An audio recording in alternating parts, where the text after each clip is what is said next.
looked at the vulnerability of U.S. facilities overseas, especially so-called soft targets, like some U.S. embassies and consulates. The hearing's about 3 hours.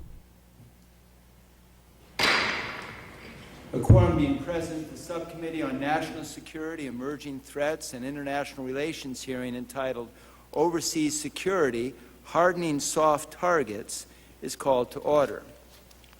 In 2002, terrorists assassinated an American diplomat in front of his home in Amman, Jordan. Lawrence Foley, an employee of the U.S. Agency for International Development, was a dedicated public servant working to bring economic growth and humanitarian aid to a troubled region. But to his terrorist attackers, he was a political symbol and a soft target. Recognize a growing threat to U.S. personnel, the Department of State has done a great job to harden embassies and missions. State's Bureau of Overseas Buildings Operations, under the leadership of General Charles Williams, has pursued an ambitious, risk-driven program to construct secure new facilities and retrofit or reconfigure older workplaces to reduce vulnerabilities. But as embassy and consulate compounds are fortified, U.S. government personnel and their families living and working outside those walls draw the aim of criminals and terrorists looking for the next tier of targets. So hardening official buildings is not enough. The security of soft targets hinges on the harder tasks of bringing personal awareness and sustaining institutional vigilance. Adding cement to the physical plant is the easy part. Precious lives depend on strengthening protections for Americans' human capital abroad as well. In a report for the subcommittee released today, the Government Accountability Office, GAO, concludes, the State Department has not yet developed a comprehensive strategy that clearly identifies safety and security requirements or the resources needed to better protect U.S. officials and their families from terrorist threats abroad.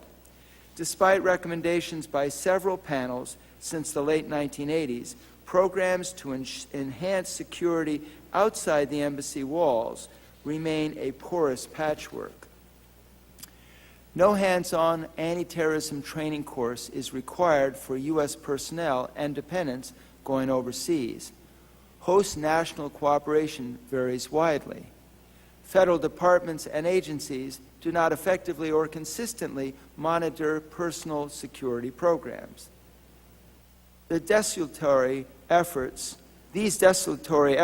are too easily overwhelmed by the powerful human tendency to conclude, it can't happen to me, or if it's going to happen, there's nothing I can do about it. Defeating the myths of invulnerability and inevitability requires teaching government employees and their families how to recognize threats, how to take reasonable precautions, and how to handle themselves appropriately in menacing situations. Those lessons need to be reinforced regularly as part of a strategic focus that links embassy security and personnel safety to hardened soft targets against the very real threats waiting outside.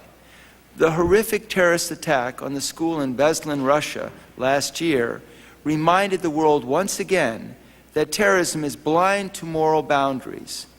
Terrorists recognize no zone of safety for the innocent. American officials and their families abroad must be equipped to maintain a perimeter of personal safety wherever they go. This time, the chair would recognize Mr. Duncan. Well, thank you very much, Mr. Chairman, and thank you for calling this very important hearing. I'm sitting down here not out of any lack of respect for you, only because I have some other meetings set up very shortly. I'm not going to be able to stay for the whole hearing, but I am going to stay for as much as I can. And in fact, I continue to really admire the way you handle this subcommittee. I think you're one of the finest chairmen that I've ever worked with in my years in the Congress, and you have turned this subcommittee into an extremely active subcommittee dealing with numerous very important topics. I will say this, you know, we have seen in history wars started over the killing of one citizen of one nation by someone from another nation, and so we have to do everything possible to protect our citizens so that passions don't get inflamed and we don't get into minor incidents become major ones, or we don't even get into wars that we shouldn't maybe get into. On the other hand, I recall Governor Gilmore, who chaired the President's Commission on Terrorism and what to do about it. In his cover letter to the President, he said, "We must resist the urge to seek total security because it's not achievable and it will drain resources away from things that are attainable." So I think the key question here today is, what does both common sense and intelligence tell us about what is achievable? We can't protect every American citizen from every conceivable threat that's out there. But what can we do that's realistic, that's cost effective, and we need to not just do anything and everything that anybody can think up because it has the word security attached to it. So I think that's why this hearing is important. What is achievable and what is reasonable at the same time. Thank you very much. I thank the gentleman, and I particularly thank you for your very thoughtful words. Mr. Kucinich, welcome. Thank you very much. The ranking member of the committee. Mr. Chairman, thank you. Good afternoon, and good afternoon to all the witnesses.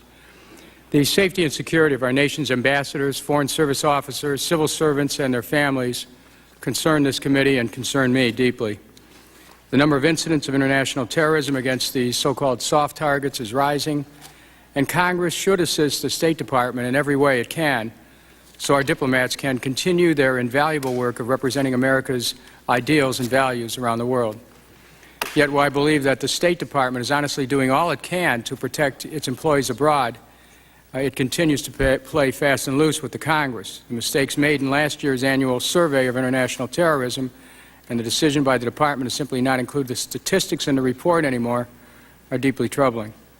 By all accounts, violence around the world is rising sharply. According to the National Counterterrorism Center, there were 651 incidents of terrorist acts last year that killed nearly 2,000 people. Violence directed against Americans and disapproval of our nation's foreign policy actions are at an all-time high. Those people who are at our embassies are on the front lines, whether they're on the battlefield or not. They're on the front lines. They know quite well just how vulnerable of a target they are. The administration needs to have an open and honest dialogue with Congress and the American people concerning the security of those who work overseas for the United States of America. We need to have all the facts in front of us. We need to hold the State Department accountable for its actions. However, improving overseas security is not just about better counterterrorism strategies, increased surveillance, driver training courses, or evacuation drills. The real issue here is money and where our priorities lie. The President's fiscal year 2006 budget request for the Department of Defense is $419.3 billion. Last week, Congress also approved another $82 billion supplemental for fiscal year 2005 for the Department of Defense operations in Iraq and Afghanistan. On the other hand, the fiscal year 2006 budget request for the Department of State was just $13.3 billion, or 31 times smaller than that for the Pentagon. No wonder there's no money left over for overseas security. Our nation's coffers are totally depleted. The State Department is asking for only $15 million a year to protect soft targets, including just $10 million to increase security at American and international schools abroad. Meanwhile, the Pentagon's asking for $7.8 billion for a missile defense program, a program that's repeatedly failed basic tests, is conceived to deter an unrealistic threat, and where there is no end to spending in sight. I voted against the President's request for supplemental funds, and I'm a strong opponent of the missile defense program. But I am a strong proponent of the men and women who serve in the State Department. I visited many of our embassies. I know the level of dedication of the people who work for our government. I know that they are serving this country honorably, and the least we can do is to make sure that we provide for their security. In my opinion, more of these precious resources need to be spent on physical capital modernization, technology, and increased resources for public diplomacy at our embassies, consulates, and posts abroad. Too many of our State Department offices overseas are in shabby condition, overcrowded, and lack of modern communications technology such as the Internet and email. We can't keep trying to solve 21st century problems with 20th century thinking. Mr. Chairman, thank you for holding the hearing, and I hope this committee is going to do everything it can to protect our diplomatic corps. Thank you. Thank you. And the Chair, before recognizing the committee, would agree with much of what the ranking member said about the need to spend more, and I know that that would be welcome on the part of the State Department. But also to say I agree with his comments about the patterns of global terrorism. The report needs to include the statistics, and it needs to have those statistics analyzed and tell us what they mean. And we've already written to the Secretary voicing that view. At this time, let me just take care of, while I have members here to be official, I ask unanimous consent that all members of the subcommittee be permitted to place an opening statement in the record and that the record remain open for 3 days for that purpose and without objection so ordered. I ask further unanimous consent that all witnesses be permitted to include their written statements in the record and without objection so ordered. And I will recognize our first panel. It's an excellent panel, as is the second. We have Mr. Jess Fox, Director Ford, Mr. Jess Ford, I'm looking at Ford and saying Fox. Mr. Jess Ford, Director, International Affairs and Trade Division, U.S. Government Accountability Office. Mr. Greg Starr, Deputy Assistant Secretary for Countermeasures, Bureau of Diplomatic Security and Foreign Missions, U.S. Department of State.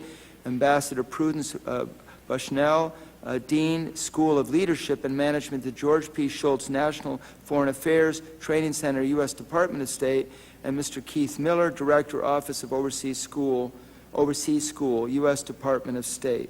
We welcome all our panelists. Would now invite them to stand. As you know, we swear in all our witnesses. If you would stand, we'll swear you in. Raising your right hand, do you solemnly swear or affirm that the testimony you will give before the subcommittee will be the truth, the whole truth, and nothing but the truth? Note for the record, our witnesses who respond in the affirmative. It's the practice of the full committee and all the subcommittees to swear in all our witnesses. And the only one we haven't done in my entire life in this committee was Mr. Byrd. I chickened out. All right. We'll start with you, Mr. Ford. Thank you, Mr. Chairman, members of the subcommittee. I'm pleased to be here today to discuss the report we are releasing today on State Department's efforts to protect U.S. officials and their families from terrorist attacks outside the embassies. U.S. government officials and their families living and working overseas are at risk from terrorist threats. Since 1968, 32 embassy officials have been attacked and 23 fatally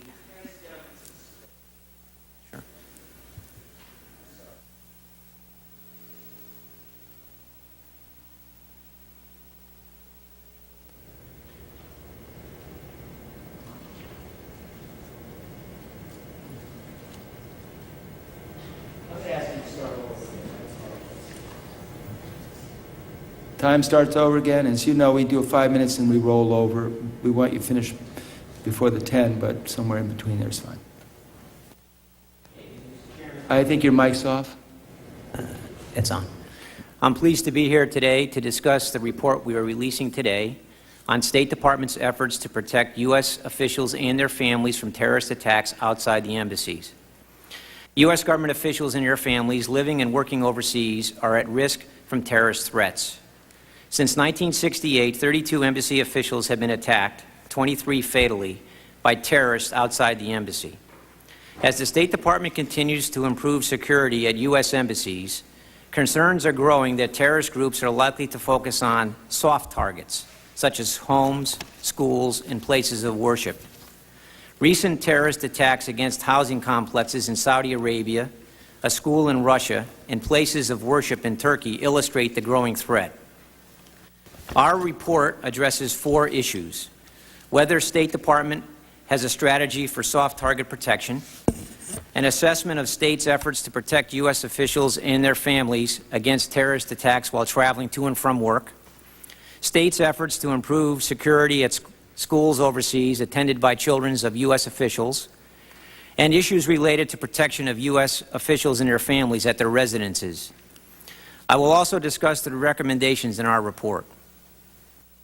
The State Department has a number of programs and activities to protect U.S. officials and their families outside the embassy, including security briefings, protection at schools and residences, and surveillance detection.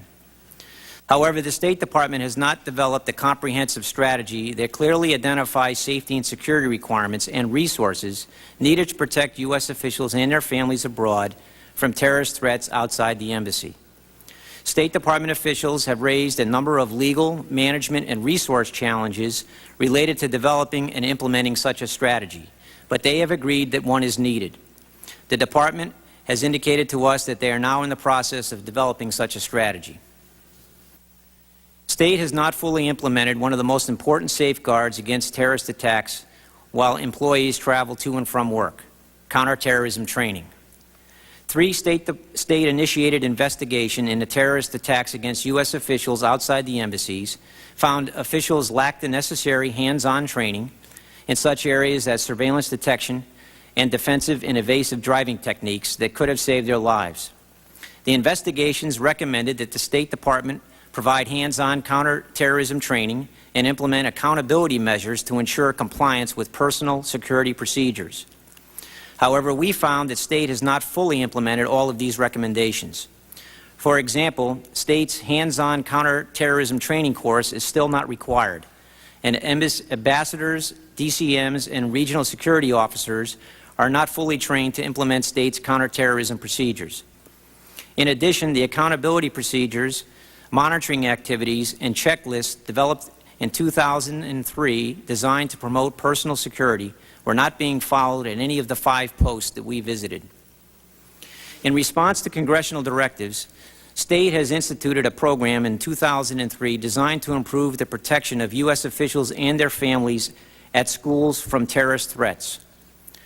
This multi-phase program provides basic security hardware such as shatter-resistant window film, alarms, and radios, and additional protective measures designed based on the threat levels at the country. The first 2 phases are focused on department-sponsored schools that have previously received grant funding from the State Department. State has also been provided money to support non-department-sponsored schools with American students. However, during our visits to the 5 posts, regional security officers were unclear about which schools qualified for security assistance and what resources would be provided to the schools in which just a few American children are enrolled. State's program to protect U.S. officials and their families at residences is largely designed to deter crime. To reduce the terrorist threat, some posts limit the number of U.S. officials living in a specific apartment building. And at the post we visited, surveillance detection teams were used to help protect schools in residential areas. Several regional security officers told us that the use of surveillance detection teams could provide greater deterrence to potential terrorist attacks. However, State's current guidance limits the use of surveillance detection teams for these purposes.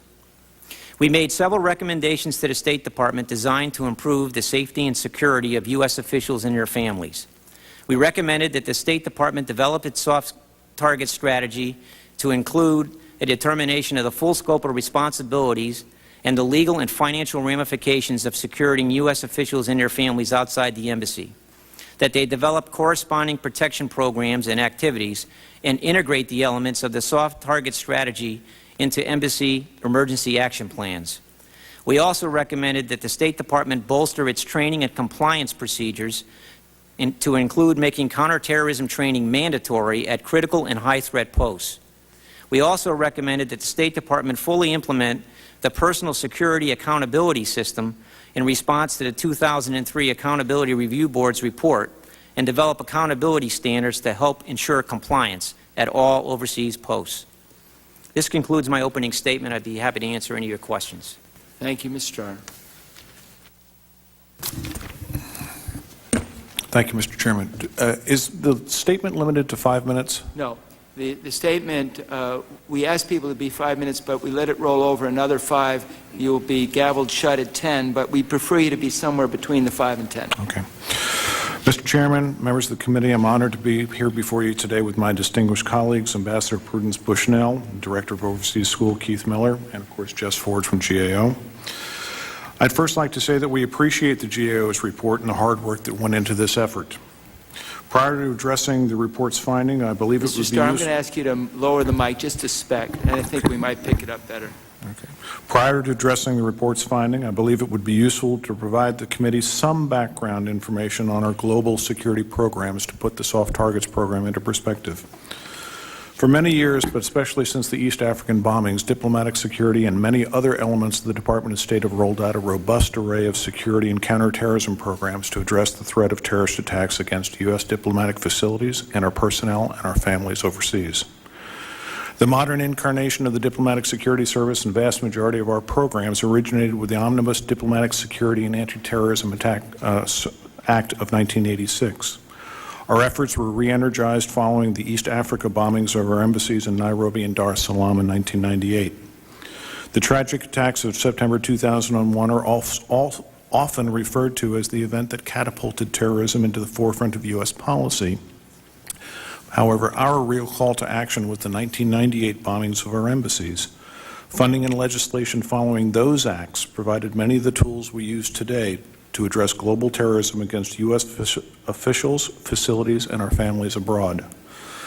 A linchpin of our overall strategy has been programs to harden our embassies and consulates, seen as the traditional symbols of U.S. overseas presence. We used funding in 1999, 2000, and 2001 to implement security upgrades and enhancement of our facilities to the extent possible, but we simply could not erase critical vulnerabilities such as lack of setback and weak blast resistance. Since then, we've engaged in a long-term capital construction program, as your members discussed, and which is generously funded by Congress to replace 180 of our most vulnerable facilities. American embassies and consulates are more than just symbolic targets. They are essential platforms from which we conduct diplomacy, consular affairs, commerce, trade, security, law enforcement, global health issues, and a myriad of other national security programs in foreign countries. As the administration and Congress have so aptly recognized, protection of the homeland needs to start abroad, not just at our borders. Although historically the vast majority of catastrophic attacks and threats tend to be aimed at our official facilities, Al-Qaeda and other terror groups will attack soft targets when other more hardened assets prove too difficult. Well before the global Al-Qaeda threat, we implemented programs to protect and educate our foreign and civil service officers, their family members, and private American citizens on the terrorist threats overseas. These programs are not solely managed by my service, Diplomatic Security, but cut across many department elements and continue to be refined today to address the global threat against our interests. Many of these programs lie outside the scope of the GAO report before you, but they deserve mention in your consideration of the overall security posture. A critical element of our program to protect our employees, their families, and our official facilities, and a key element of our soft target strategy is our security, law enforcement, and intelligence relationship with host government entities. Host country police, security, and intelligence forces are in many instances the first line of defense in protecting us against potential threats. Cultivating and developing liaison relationships with host government security services is a core function of regional security officers and other elements within the mission. RSOs spend a great deal of time and energy working on improving the capabilities of the local police. In many locations, the police and security services are excellent, but overall the capabilities are uneven. The Diplomatic Security Anti-Terrorism Assistance Program, or ATA, is an essential element in helping partner countries combat terrorism with the training, equipment, and technology they need to carry the fight to the terrorist. ATA training for host government security officials not only helps to ensure the safety of our American diplomats, but all Americans traveling into these countries. When we look to our own security resources, we start with the offices of the regional security officers. Today we have 500 RSOs at nearly 200 missions worldwide. Many of these positions were created following lessons learned from the East African bombings. Each RSO serves as the professional advisor to the Chief of Mission on all security matters, and together with the Chief of Mission, they are responsible under law and regulation for the security of the personnel under their charge. One of the most important functions an RSO performs is developing post-specific briefings and security programs tailored to the threat environment. Every diplomatic mission has thoroughly researched and categorized threat ratings for transnational terrorism, indigenous terrorism, political violence, crime, counterintelligence, and technical intelligence threats. The first four drive resources for security programs on everything from residential security and local guards to their surveillance detection programs, protection of key mission officials, extensive briefing for staffs and families, private sector liaison, physical security of all of our facilities, armored vehicles, and staffing levels. RSOs serve on the Emergency Action Committee at every post and play a core role in the development of these emergency action plans.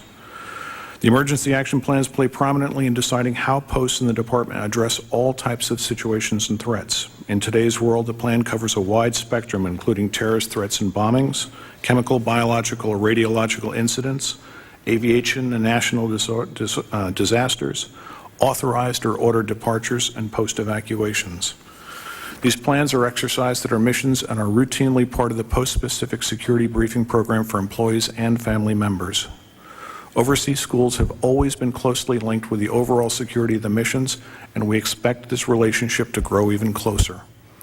Overseas schools attended by family members are now being formally added to our emergency action plans, and future post-specific emergency action plans will include physical security features, vulnerability security plans, and procedures and emergency drills at the schools themselves. It is telling that in a recent study by the Foreign Service Institute, 87% of our officers and families serving overseas for 15 years or more will have served at a post that has experienced a crisis as we define them in our emergency action plans. We don't exercise because something might happen. We exercise because crises will happen. Turning specifically to the GAO report, the recommendations and the protection programs for our personnel when they are not in an embassy or consulate. The Department has commenced several new programs and enhanced existing ones based on our experiences, results from accountability review boards, Inspector General recommendations, and in response to the advice given to us from GAO. We deeply appreciate the past and continued support of Congress in this ongoing effort. In this GAO report entitled State Department has not fully implemented key measures to protect Americans outside the embassy, GAO is stating that we could do more. GAO is correct and has identified in its recommendations a few key areas that we can improve on. However, I believe it's important to provide some clarification of the existing programs that we have in place to give you a sense of the importance we attach to the issue, the time we spend on it, the level of effort and funding it takes to protect our employees and families overseas in places other than hardened facilities.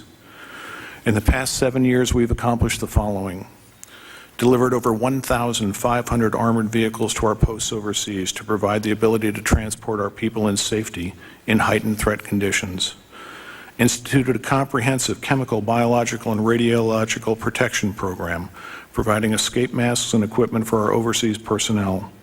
Provided local guards, roving patrols, and REACT teams at our residences according to the threat ratings, costing in excess of $100 million a year. About 1 minute left. Okay, sir.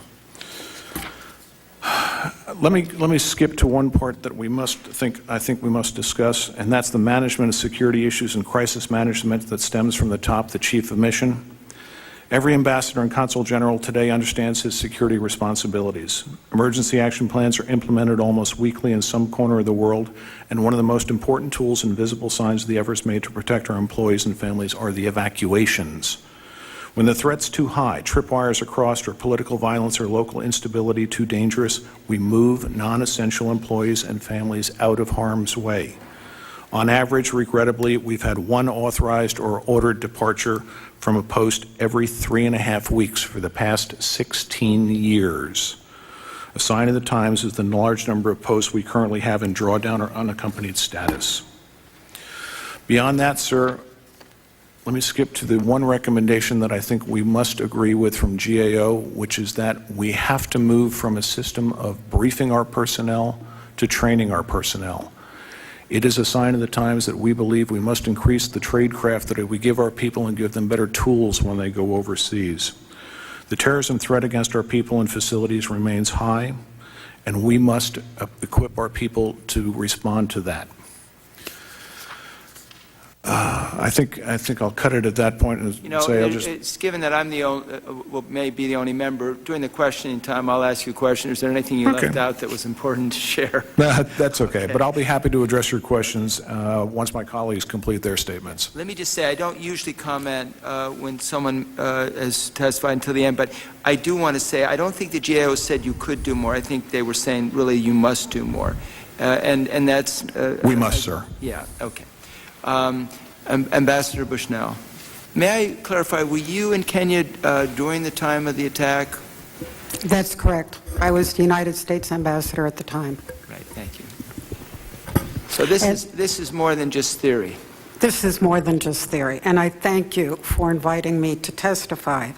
This is the first time I've asked to do so since al-Qaeda bombed the American embassies in Nairobi and Dar es Salaam in 1998. I greatly appreciate your attention to the issue of overseas security, and I'd like to give you a summary of my written testimony.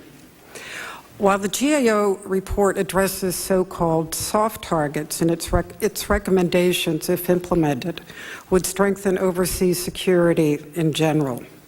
An attack on family members or employees serving under Chief of Mission Authority is a nightmare beyond belief, whether it occurs at a hard or a soft target. Nairobi was a case in point. The bomb that exploded in our parking lot on August 7th killed 213 people instantly and wounded 5,000 more. We suffered a 50% casualty rate in the embassy, and the remaining 50% had no 911, no police, no fire department, no rescue squad, no ambulance. Kenya, like over half the countries to which department personnel are assigned, is a developing country. On a normal day, medical facilities are inadequate. On August 7th, they were overwhelmed. Survivors in our building, including a high school student and a college intern, regrouped on the front steps and voluntarily returned to what was a death trap to tend to the injured, dig colleagues out of the rubble, and carry out the dead. For the first critical 24 hours, we were alone on our own. The heroism of the entire community was extraordinary, and I think you would have been as proud as I was. Although American employees at the embassy were given the opportunity to curtail their assignments, an option unavailable to our Kenyan colleagues, few chose to leave. Instead, some of the wounded returned, often with shards of glass still embedded in them. We had lost 2 moms, and their surviving children remained in school. Trauma and sorrow permeated the community. Absent counseling and other services available at home, parents, students, teachers, colleagues, and community members relied upon one another for support and healing. The impact of Nairobi and Dar es Salaam bombings circled the globe. The U.S. foreign affairs community is a small one, and work is not just a job, it's a family commitment. So August 98 for us was 9/11. Since that day, the Foreign Service Institute and other elements of the department have done much to prepare people to live in a far more dangerous world. All American entry-level employees receive basic security training incorporated in orientation programs for civil and foreign service employees and locally engaged staff, including foreign service nationals. Employees from other agencies attend the mandatory Introduction to Working in an Embassy course. Security and crisis management training is also embedded in all of FSI's, the Foreign Service Institute's, tradecraft classes, including those provided to foreign service nationals. For senior-level employees, we have created a crisis leadership seminar which focuses specifically on the skills necessary during a crisis, and we are planning a similar one for mid-level employees.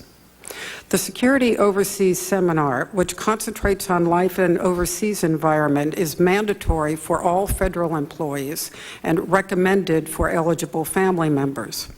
A similar age-appropriate program, Young SOS, is offered to young family members grades 2 through 12.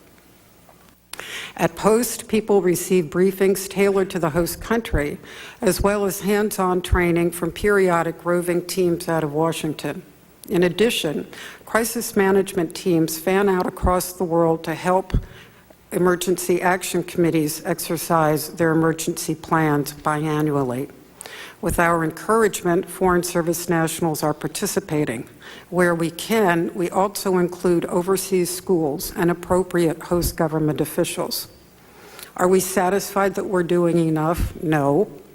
The GAO report makes the point that more rigorous DSAC training should become mandatory for everyone going to critical threat posts, and I agree. Colleagues have raised additional suggestions, such as more defensive and evasive driving training, because road accidents remain the #1 source of death overseas among Americans. Better preparation for possible chemical and/or biological attacks, and greater coverage of emergency procedures. As the GAO report points out, leadership is key. Counterterrorism, security, and crisis management issues take up more than any single topic in both the ambassadorial and the DCM seminars. Chiefs of mission are explicitly advised in the letter from the President that, quote, I expect you to take direct and full responsibility for the security of your mission and all the personnel for whom you are responsible, whether inside or outside the Chancery, end quote. Everyone takes this very seriously. The ambassadorial seminar emphasizes that responsibility and the leadership role of the chief of mission and spouse toward the entire community, not just within the embassy. Attention to the institutions that support the community, such as schools or employee-sponsored recreation clubs, comes with that role. For the 2005 series of ambassadorial seminars, we've redesigned the aspect of the program devoted to security, counterterrorism, and crisis management, and we will continue to refine the design.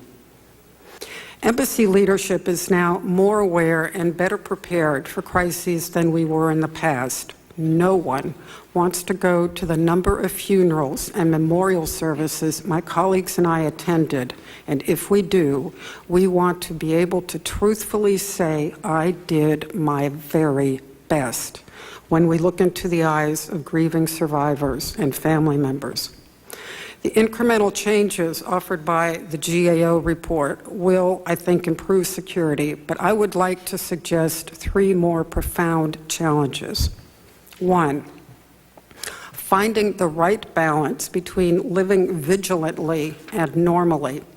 People do not stay on high alert for long periods of time. Scare tactics are ultimately self-defeating, and administrative mandates such as checklists risk becoming rote exercises. To use a metaphor, our challenge is to ensure that people are looking both ways before they cross the street, becoming neither paralyzed nor indifferent to the oncoming traffic. 2, maintaining a consistency of funding and attention to security issues. In his report of the Accountability Review Boards to Congress in 1998, Admiral Crowe noted that, quote, the boards were especially disturbed by the collective failure of the U.S. government over the past decade to provide adequate resources to reduce the vulnerability of U.S. diplomatic missions to terrorist attacks in most countries around the world. Responsibility for this failure can be attributed to several administrations and their agencies, including the Department of State, the National Security Council, the Office of Management and Budget, as well as the U.S. Congress, end quote. The times have changed, thank heaven, since that report was written. I appreciate Congress's support of the department and the security of its people, and I fervently hope it will continue. Number 3, changing the ethos and the image of the Department of State. Today, 64% of department employees overseas and 87% of Foreign Service generalists with 15 years or more of service can count on experiencing evacuation, civil unrest, kidnapping, natural disasters, assassination, terrorist attacks, biochemical attacks, and other crises listed in our Foreign Affairs Handbook. And yet, the old stereotype of department employees as men in striped pants, which I saw recently in an article, continue. We have got to change that perception. My colleagues are fiercely patriotic, willing to put themselves and their families at risk in order to make a difference on behalf of the American people. They deserve to thrive. At the very least, they deserve our best efforts to keep them safe. Mr. Chairman, I appreciate what you are doing and hope we can continue to count on you and your fellow committee members as our partners and our advocates. Thank you. Thank you, Ambassador. I'm so grateful you were invited to participate, and I apologize that this is the first time that you've had a chance to be able to express what is a powerful statement and one which we'll look forward to understanding better. Thank you. Mr. Miller. Mr. Chairman, thank you for the opportunity to discuss the Department's Soft Targets program for overseas schools. The mission of the Office of Overseas Schools is to ensure the best possible education for the dependents of U.S. government employees abroad. Presently, we provide grant and technical assistance to 191 schools in 132 countries. And interestingly, the enrollment in these schools is a total of 103,000 children, of whom 28,000 are U.S. citizens. Security in overseas schools has long been a concern of our office. When our regional education officers travel overseas, they consult with post-regional security officers to encourage coordination with schools in reviewing security plans and otherwise assisting the schools with the security issues. The Department has sent cables to all overseas posts in 1998, 2001, and again in 2003, directing the regional security officers to collaborate with schools on security issues. The Office of Overseas Schools published a procedures manual, which was reviewed by the Bureau of Diplomatic Security, that provides a checklist of security items and procedures the schools can use to frame their local emergency plans. And that manual was sent to all posts, and with the encouragement to work with schools in updating their security plans.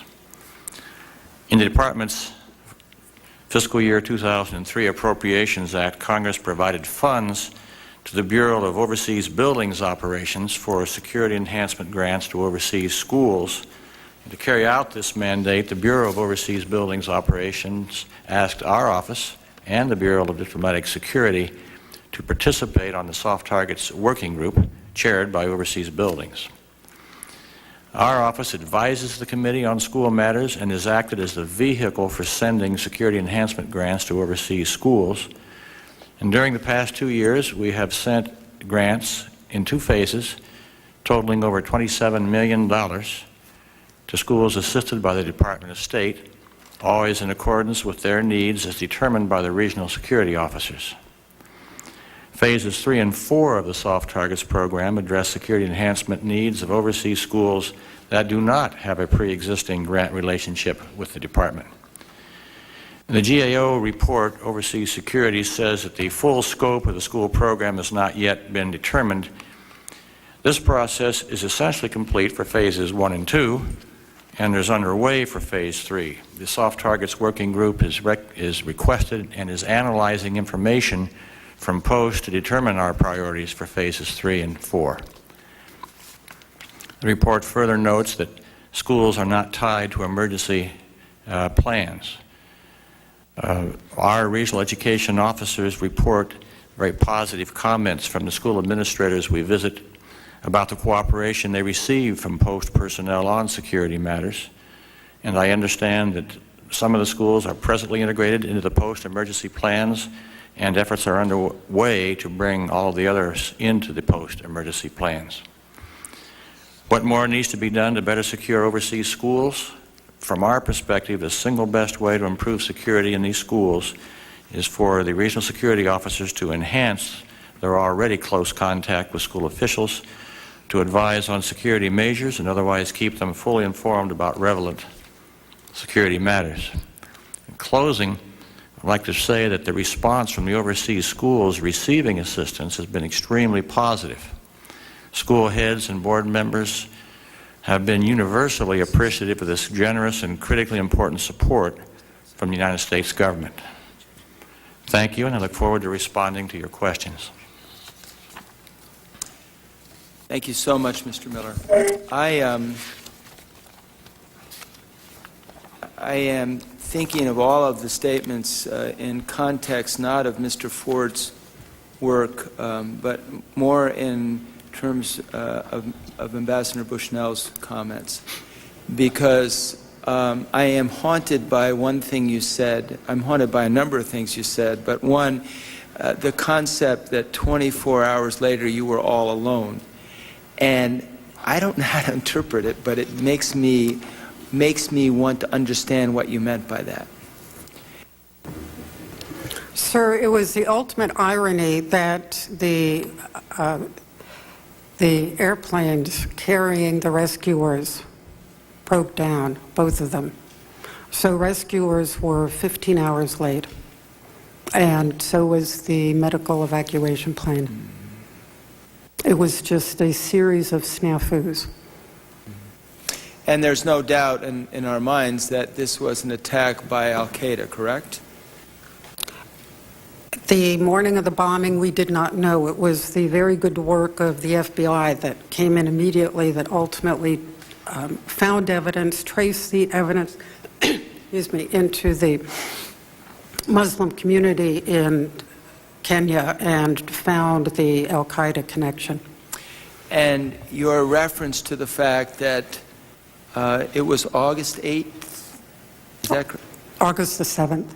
August the 7th, 1998? That's correct. And for you that is, and for our country, you're saying it should have been our September 11th, 2001. For the foreign affairs community, it was our 9/11, because we are such a small service and we move all the time. We know one another. Our children play together. We serve together.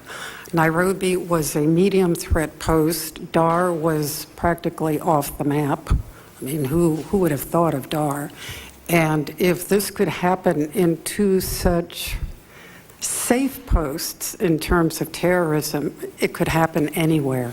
Well, I've often used the analogy that for al-Qaeda, seeing really no significant response for their handiwork with our embassies was a huge message that either the United States was incapable or unwilling to confront their actions, which was, in my judgment, a very huge incentive to continue in a bigger scale and to interpret that even with September 11th, we might respond in kind of an anemic way. And I guess my point to you is it should have been, and I say this to me as well, 9/11 for all of us, because the State Department is part of our family. They're our outreach to the rest of the world. And it is a very poignant thing that you've told us. Thank you for your words, Mr. Chairman. Thank you. Thank you. They are, I've been waiting a long time to hear them. Wow. And That people makes me- behind me have yeah. too, so I appreciate that. Well, we'll see how we can remedy that even more. Mr. Ford, I want you to, no, this is what I would like to do first. Mr. Starr, I would like you to tell me what you believe GAO was saying, and as succinctly as possible. And then, Mr. Ford, I want you to respond in whether anything was left out, or whether the intensity of a certain part of it was left out. So tell me, Mr. Starr, what you believe in. By the way, you are in charge not just of personnel security in terms of the training that GAO made reference to, but also the hardened targets as well, correct? You're in charge of all security for... At the moment, I'm acting, yes, sir. I'm in charge of it all. And we appreciate that. Sir, I believe the most salient point of the GAO report was a combination of what Congressman Duncan said, that we've got to find out what that balance is and what we can best do with the resources that we're given. And I think what GAO has specifically pointed out to us is that we need to move and prepare our people better before they go overseas and while they're overseas. We've engaged in briefing programs for many, many years for our people, and FSI and Ambassador Bushnell have been doing a wonderful job. But at high and critical threat level posts, I think we need to give more tools to our people. We need to give them actual hands-on training, how to avoid terrorist attacks, how to recognize terrorist attacks, how to get out of them when they happen. And I think that's probably the single most salient point that the GAO report hammers home for us. Okay, that would tell me the intensity. Tell me the other points that were made that you think need to be mentioned. GAO talks about personal accountability and the fact that they'd like to see some accountability systems built into our programs. We have, in fact, as GAO noted, modified some of our evaluation forms for our employees so that if they're not paying attention to security regulations, they can be written up on that.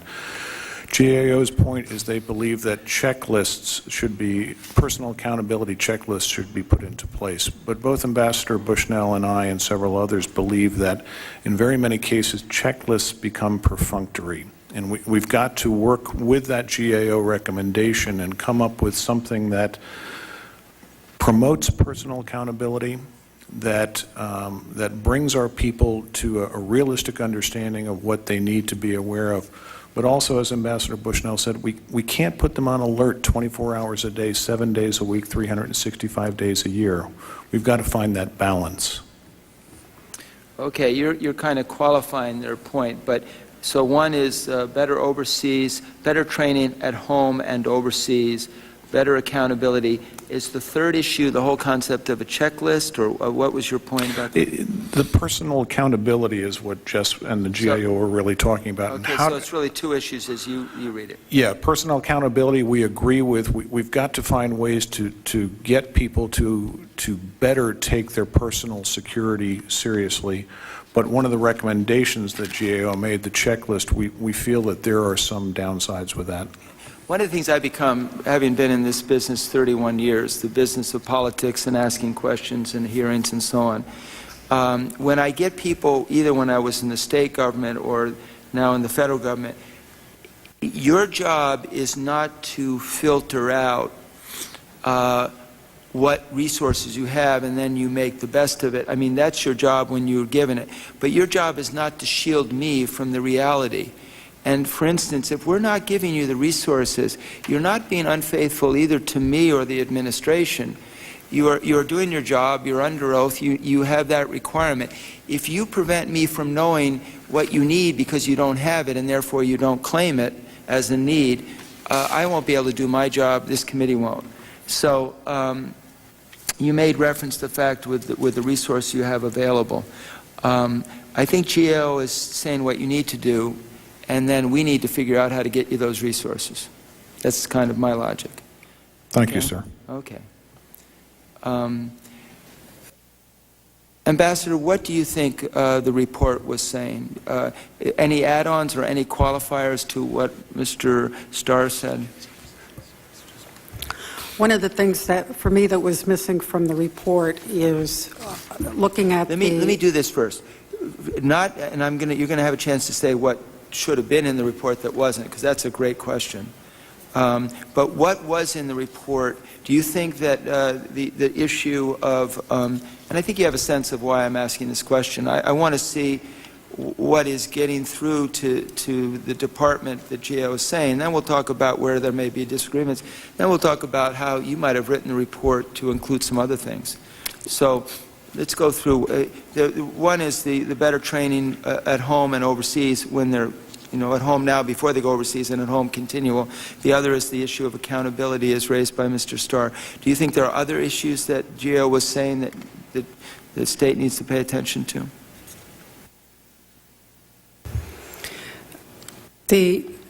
overall tone of the report was to say that State Department is not doing enough to protect safe targets. And as I said in my statement, I think that the report gives some excellent incremental suggestions. I think there are challenges that go beyond those incremental suggestions. Okay. I'm going to come back to that in just a second, but that's helpful to have you make that point as well. Mr. Miller, as you read I know you look at it more from one perspective, but would you add anything else? Because I'm going to ask Mr. Ford then to say whether he's in agreement or not, or whether there's things left out of what you all are hearing.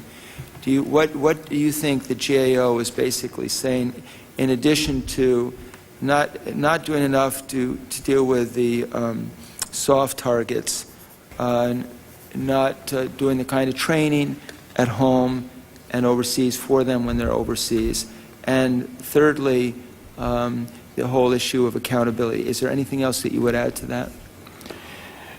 Well, that the training or involvement of school officials in the emergency action plans and in the crisis management training would be helpful to give them the necessary information to improve their security. And you're seeing it from your position as being in charge of the schools. Yes. Right. Mr. Ford, what would you add anything or choose to emphasize it differently? I think that the key points in our report have already been mentioned. There's a couple other things I'd like. But I mean, right now in this last line of questioning.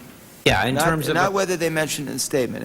Do you concur with what the answers you've just heard? Yeah, I concur that the State Department recognizes that in the areas of training and accountability, there are some steps that it can take to improve the current situation based on what we said in our report. I agree with that wholeheartedly. I don't like the word "can."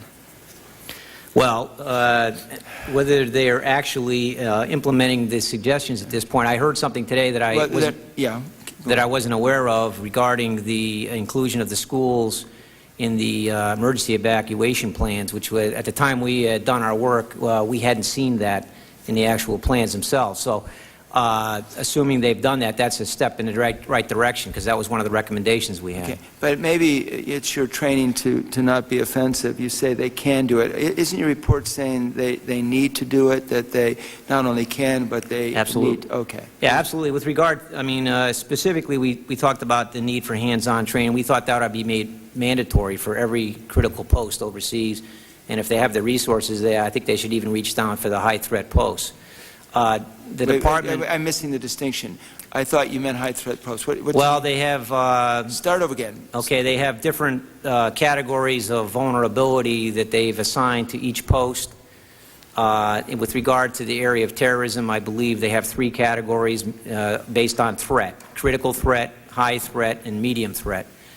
And we have a chart in our report that outlines the number of posts that are in those categories.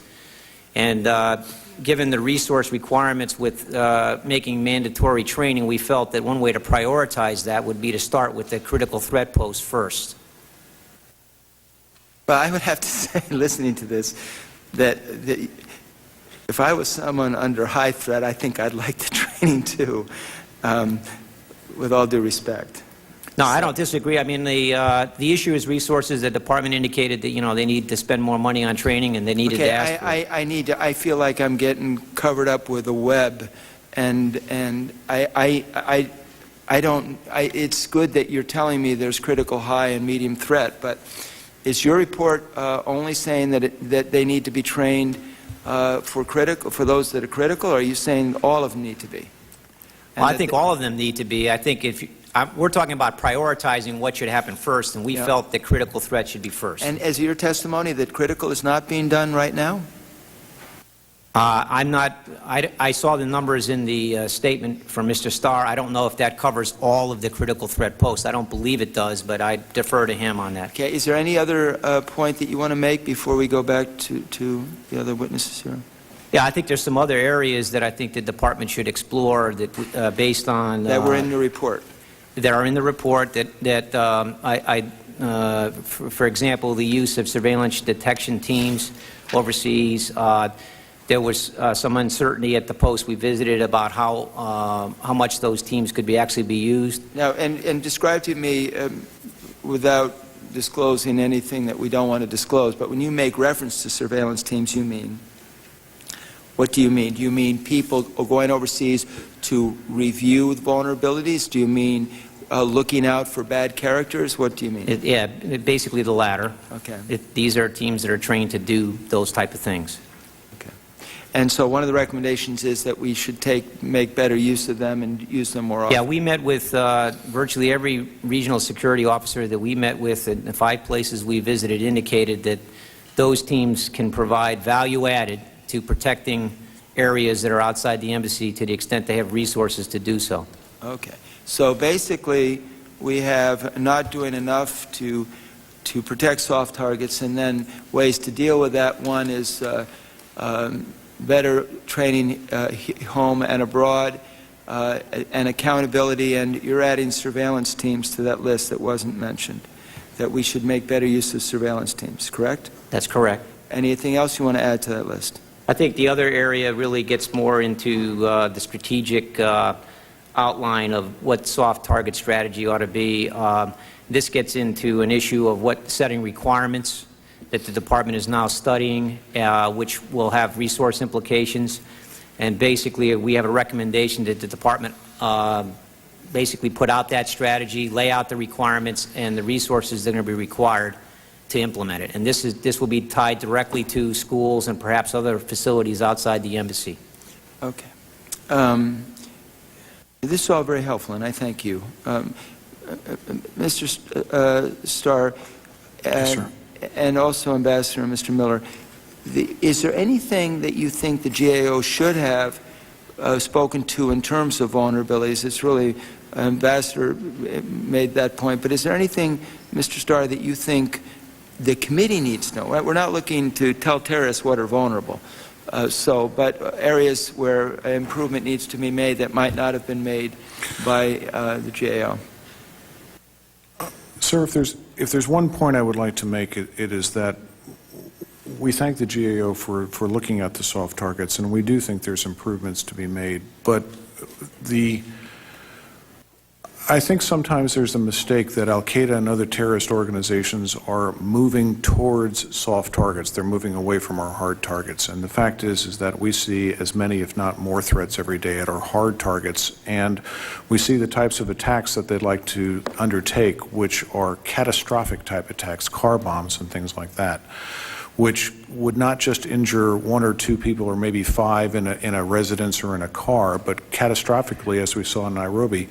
You know, we lost 222 people there killed and 5,000 injured. So we have to strike a balance between looking closely at protecting our people in soft targets, but not losing our focus on protecting our hard targets at the same time. Yeah.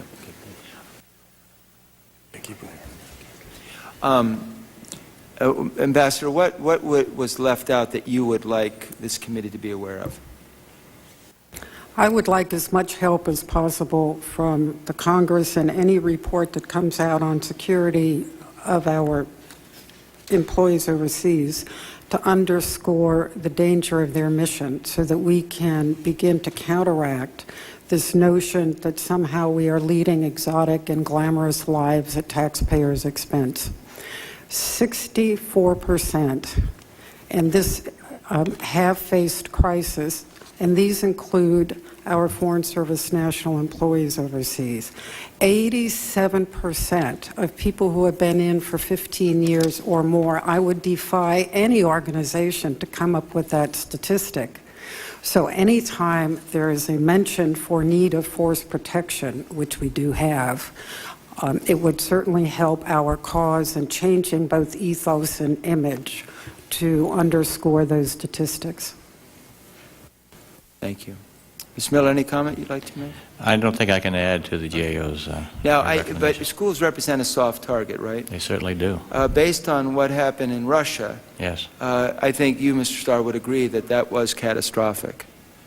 Yes, sir. Yeah. So we're not suggesting that soft targets can't be catastrophic either. No, sir. We're just suggesting that we have both to look after. Right. And I think that's important. What I'm hearing so far, I'm just going to summarize. I'm hearing a report by GAO that has basically acknowledged that we're doing pretty good at dealing with hard targets. That wasn't the focus of your report, but the acknowledgement that we are doing well, but we could, and from this first panel, that we could be doing obviously better with more resources. But we're hearing that in your report, Mr. Ford, you basically said we're not doing enough to deal with soft targets, that we need to have better training for employees both at home and abroad for them when they go overseas. We're hearing that we need to pay more attention to accountability, and we may need to flesh that word out a little better. That you believe that surveillance teams, Mr. Ford, need to be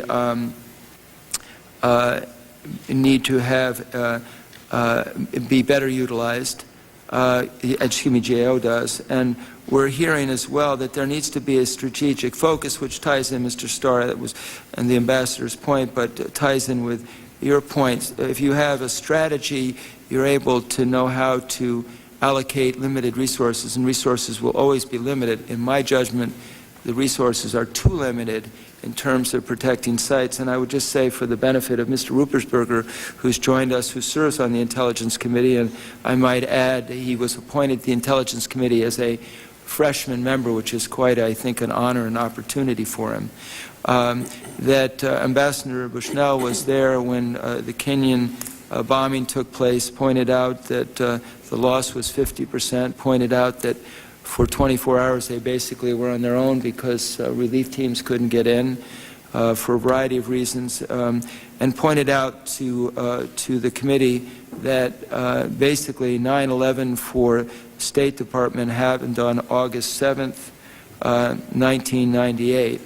And that she said this is the first time she's been able or invited to even testify about this experience, in spite of the fact that she was the ambassador, which is a failure on our part. My only comment back to her is that 9/11 began for all Americans on that day, if not sooner. At this time, Mr. Ruppersberger, I would give you the floor. Sure. Well, first, I apologize. Had another hearing and have another hearing at 3:30. It's one of those days when we have the hearings. Apologies are never required in this case. Well, I think so, because this is a very important issue. And for those of us who have traveled into different parts, we understand what's going on as far as security, especially with our State Department, but other people too who work for other agencies, really non-military, but military also. A lot of these areas that are difficult areas where families aren't even allowed to be there because of how difficult they are. I don't know, stop me if I'm repeating, but what has been our program or our plan with respect to our host nations and working with our State Department and having them to assign somebody? To just rely on them is one thing because you don't control them, but to assign manpower to work with us that we can help train them to help protect us. Can you discuss that issue, Ambassador? And then we'll go down. Mr. Starr. Mr. Starr, why don't you do that? Sir, we have in my earlier testimony, we do rely on the host country's security and police forces to a great extent overseas, but we find their response to us uneven. In many cases, they're exceptionally good and exceptionally devoted, have highly trained people, and have an overlapping web of forces that include intelligence forces and security forces and police forces that help protect us. In other cases where we are less successful, where they are not as professional, the RSO spends a great deal of time working with the local police to try to get protection. We have programs such as the Anti-Terrorism Assistance Program, where we try to give those countries assistance where we identify there's a need that they can help themselves and help us and help other Americans. There are other programs out there like the INL programs that the State Department has to professionalize the police also. Overall, I would say that in many places we have excellent response, but in many places it is less than excellent, and we work to try to improve it where we can. Do we have standards in all countries that involve host nations and training, or is that go country to country? It's primarily country by country, sir. Is that on purpose, or is that just because we haven't put a standard together? I think it's on purpose, sir. The Geneva Convention primarily assigns the responsibility for protection of diplomatic facilities to the host country. Where we identify that they're incapable or have weaknesses, we try to train them and to try to get them to improve. What percentages of countries are incapable of giving us the security we need? Sir, I would say that every country tries to give us security that they can. I would say that I'd be hazarding a guess, sir, but my guess would be that at least 30% of the countries out there, it is less than fully professional. How about from an intelligence perspective? I mean, basically, it seems to me that your best defense is intelligence. Do you have that through the State Department? I mean, are you working with other agencies? Is that part of your security component, the intelligence end? We work very closely with the intelligence community, sir, yes. In dealing with issues involving our own personal security or U.S. security? Yes, sir. Okay. Now, have you discussed the Overseas Security Policy Board? No, sir, we did not. Why don't you explain what that is and who the members of the board are, and does the board meet, and what happens at the meetings? The Overseas Security Policy Board is a board of security directors of those agencies that are present in our overseas community. We have representation from the Defense Department, AID, and at this point, the intelligence community is on it, CDC, FAA, FBI, Justice Department. I believe there are 22 members on the Overseas Policy Board at this point. We meet approximately once every 2 months. We develop policies for security overseas, technical, physical, counterintelligence policies. We publish them in what is called the 12 FA Foreign Affairs Handbook. Those standards are applied to all agencies serving overseas under a chief of mission. Do you think that board can do more? Do you think they're doing what they're convened to do?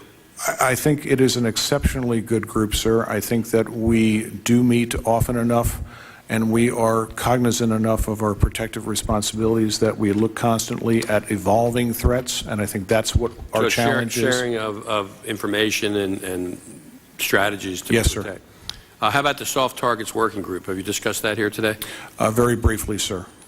What agencies are a member of the group, and how often does that meet?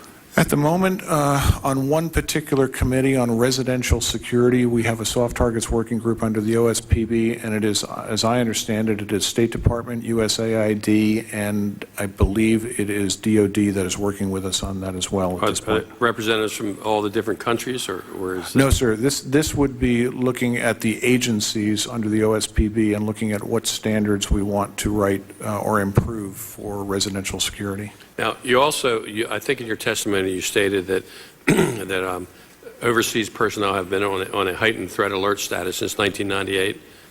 Is that correct? Yes, sir. Okay.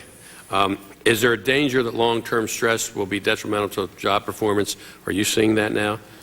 Yes, sir. Ambassador Bushnell commented specifically on that during her testimony, that it is very difficult to find that balance between having somebody on alert 24 hours a day, 7 days a week, 365 days a year, and trying to find that balance and not burning our people out. Now, I don't want to repeat because I didn't come in. The recommendations, I mean, we have these, okay, we have these hearings, and one of the frustrations about being here is that you don't see implementation. Now, what, if anything, and let me go down the road, what, if anything, would you like to see to implement the resources or a system or move further where we need to go? Because I know most of us who have traveled to the different parts of the world, and some of those very dangerous, there is a lot of anxiety with those people that live there with their families. What is it about resources? And let me start, Mr. Miller, and go right down.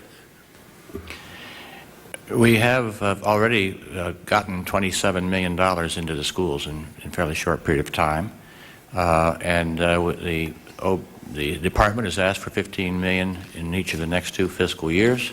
So in our judgment, we're getting the resources. It's our job then to get the money out and put it to good use. Are the resources being used effectively? Is the money being used to do the right thing? Would you like to see a better standard? Do you think we have a standard that is working? Yeah. I think we have a good standard, and this is always monitored and supervised and recommended by the regional security officers at Post, who are the experts on security. So we feel that there's a good monitoring process. Okay. Ambassador?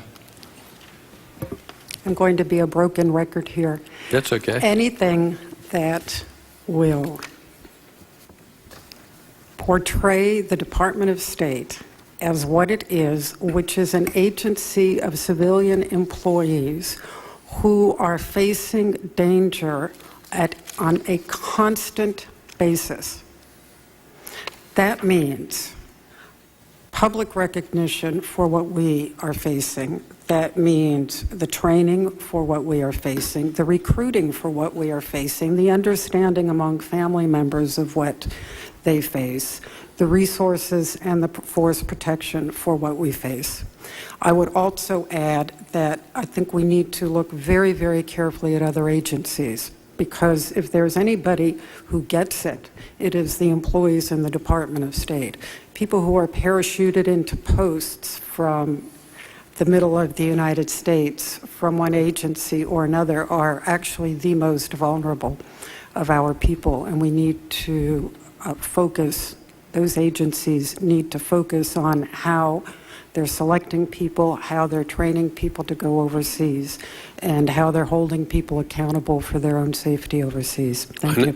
I know under Colin Powell's leadership, there was a lot of emphasis put on capital improvements within. Is that continuing on under Condoleezza Rice?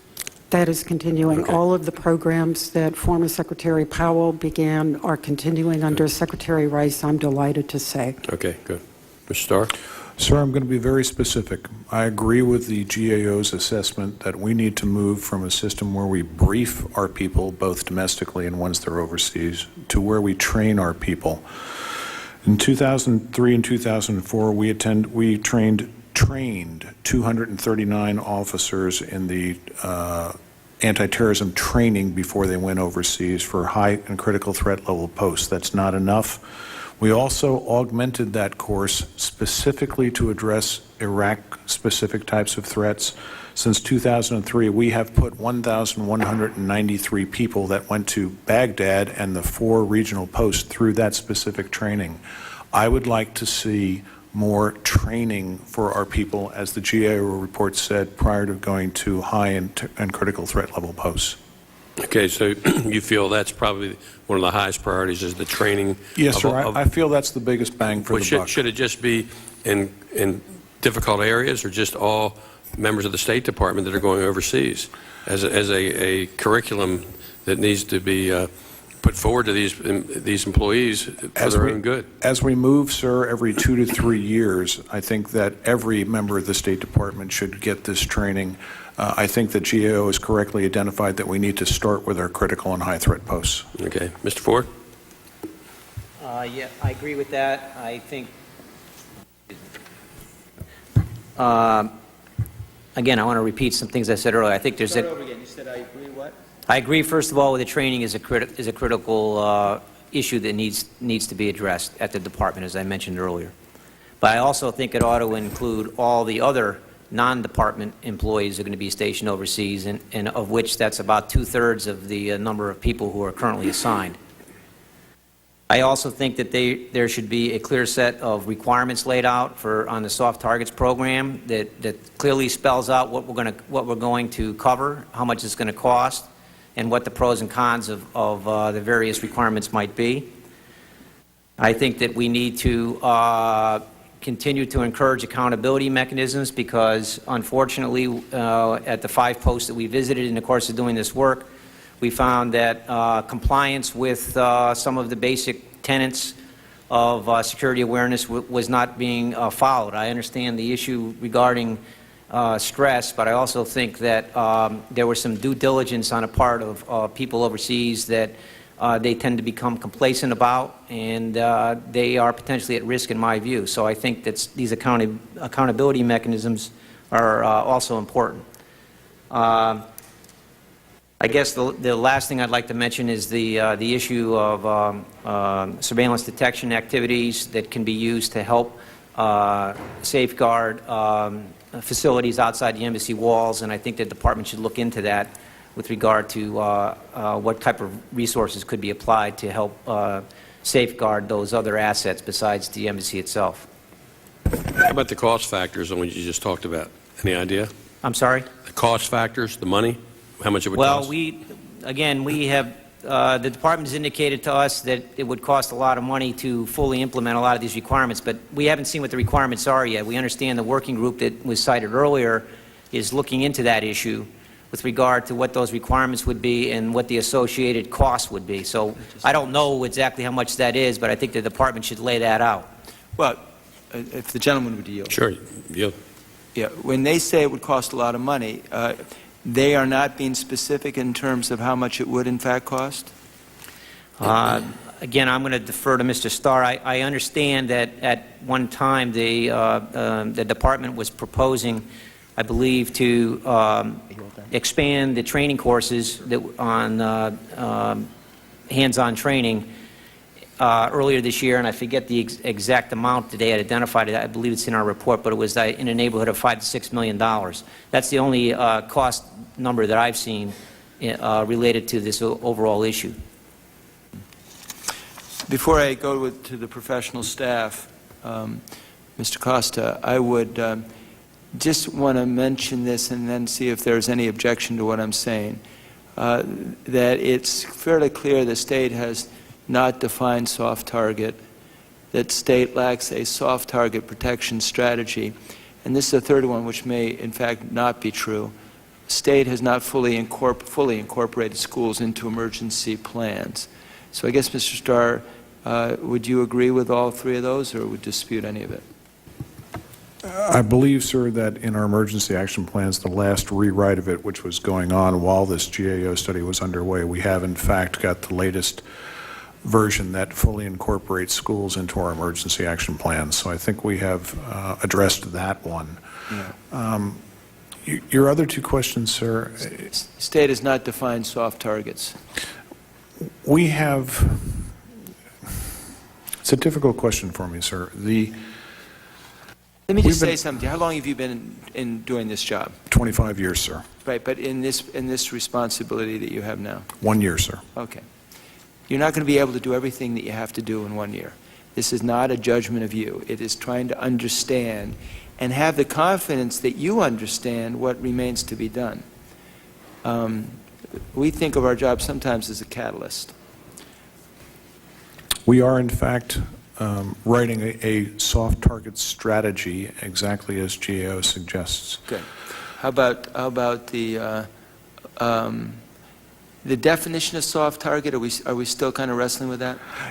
Yes, sir. Primarily from the standpoint that there's a soft target in terms of protection of our personnel that we send overseas and where they are soft targets. And then there's the much larger soft target universe of American companies, businesses, other types of soft targets that we do not control, and our programs trying to provide those soft targets with information from programs such as the Overseas Security Advisory Council. So we have sort of a dichotomy in the soft targets.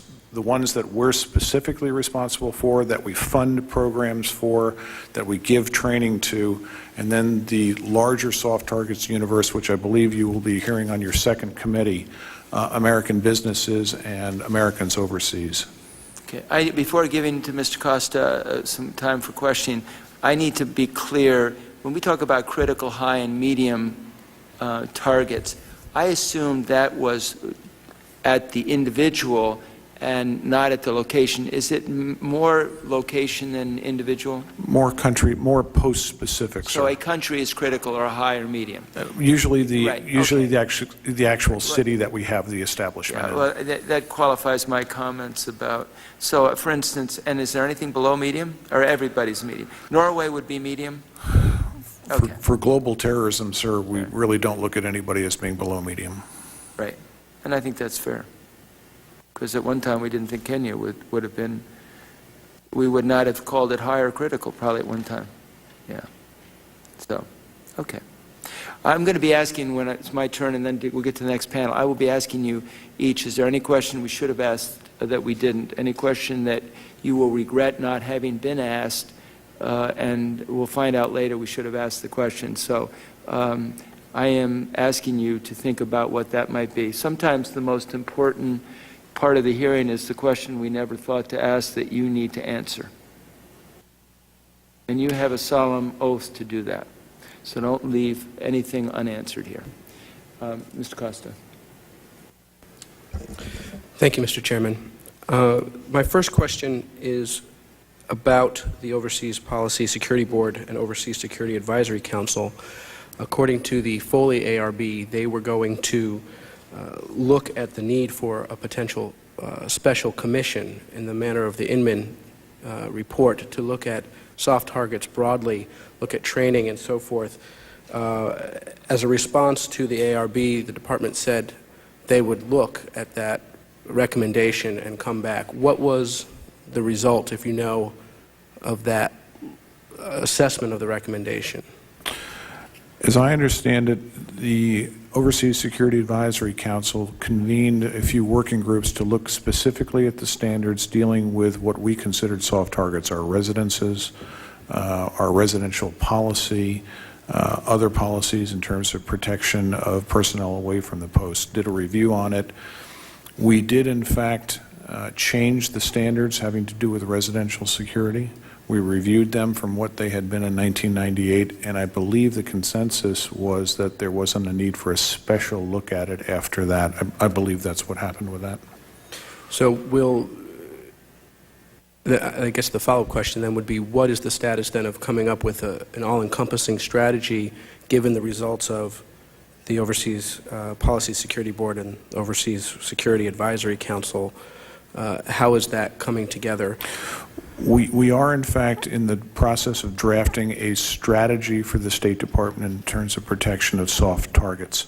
Once we have that strategy, we will fleshed out, we will put it all through the State Department clearance process, but also bring it to the Overseas Security Policy Board, which I think is the appropriate place with the experience to look at that strategy, give us comments on it, and determine whether or not what we're doing is appropriate. Okay. Can you make sure we get a copy of that strategy as we move forward? Yes, sir. We are, the report language, I think, requires us to give it to you by June 15th, I believe. Okay, thank you. Ambassador, one of your comments in your report was finding a right balance between living vigilantly and living normally. And I guess my question for all the panelists would be, how do we do that? How do we find the right balance between living vigilantly and living normally? Mr. Ford? In some respects, I have to go back to what I keep saying. We have got to recognize the reality of what it is that Foreign Service people are facing. Therefore, you begin with an understanding when you join the Department of State that you're getting yourself into a dangerous occupation. B, you begin your training. There's the street, lots of traffic, look both ways, right? That's, you turn your head to the left, you turn your head to the right. So you begin to train people so that some responses become absolutely automatic. I think it is also a leadership issue in which we begin to look at what does the leadership need to do or learn in terms of how people pulse. You cannot keep people in a hot environment all the time. Sometimes they need to leave. Maybe they need a place to recreate, which is very, very safe. This is a new world for us. It's going to take time. I think there are answers out there. There are people who have done a lot of research, and we need to begin to look in that research. But we're never going to do it until and unless we recognize the kind of business we are in. Thank you. Mr. Ford? Yeah, I'd like to comment on that. I think that, again, based on the trips we took to 5 posts, there are some things that staff overseas, I think, need to be reminded of from time to time. And a lot of it has to do with basic self-awareness, awareness of what's around you, your work habits in terms of when you go to work. the way you go to work. And I also believe that given the high level of turnover at overseas posts and the fact that many of the people that are served there are non-State Department people, that the supervisor level at the post needs to make that a priority to reinforce security awareness to their staffs, because again, unfortunately, we talked to quite a few people overseas at these posts, and while they all acknowledge that they received the training, the briefings, and some training in headquarters, a lot of them told us, frankly, they weren't following some of the basic precepts that they should be following. And so there needs to be reinforcement. I believe that reinforcement should be at the senior level at each of the embassies, and I think that it ought to encompass all of the employees there, not just the State Department. I think the State Department employees we interviewed tended to be a little more aware than some of the others. Yeah, I would like to just pursue that because it was mentioned more than once. Ambassador, in Kenya, was the average about what it is in other places, about 50% non-State Department, or were most in Kenya State Department? We had about, State Department representation was about 1/3 of the mission. Two-thirds overseas right, generally are other agencies. Right, so it was typical at the average. I was understating it then. So you have people from the FBI, from Commerce, from Environmental Protection potentially, from a variety from the agency, frankly, and others, no secret.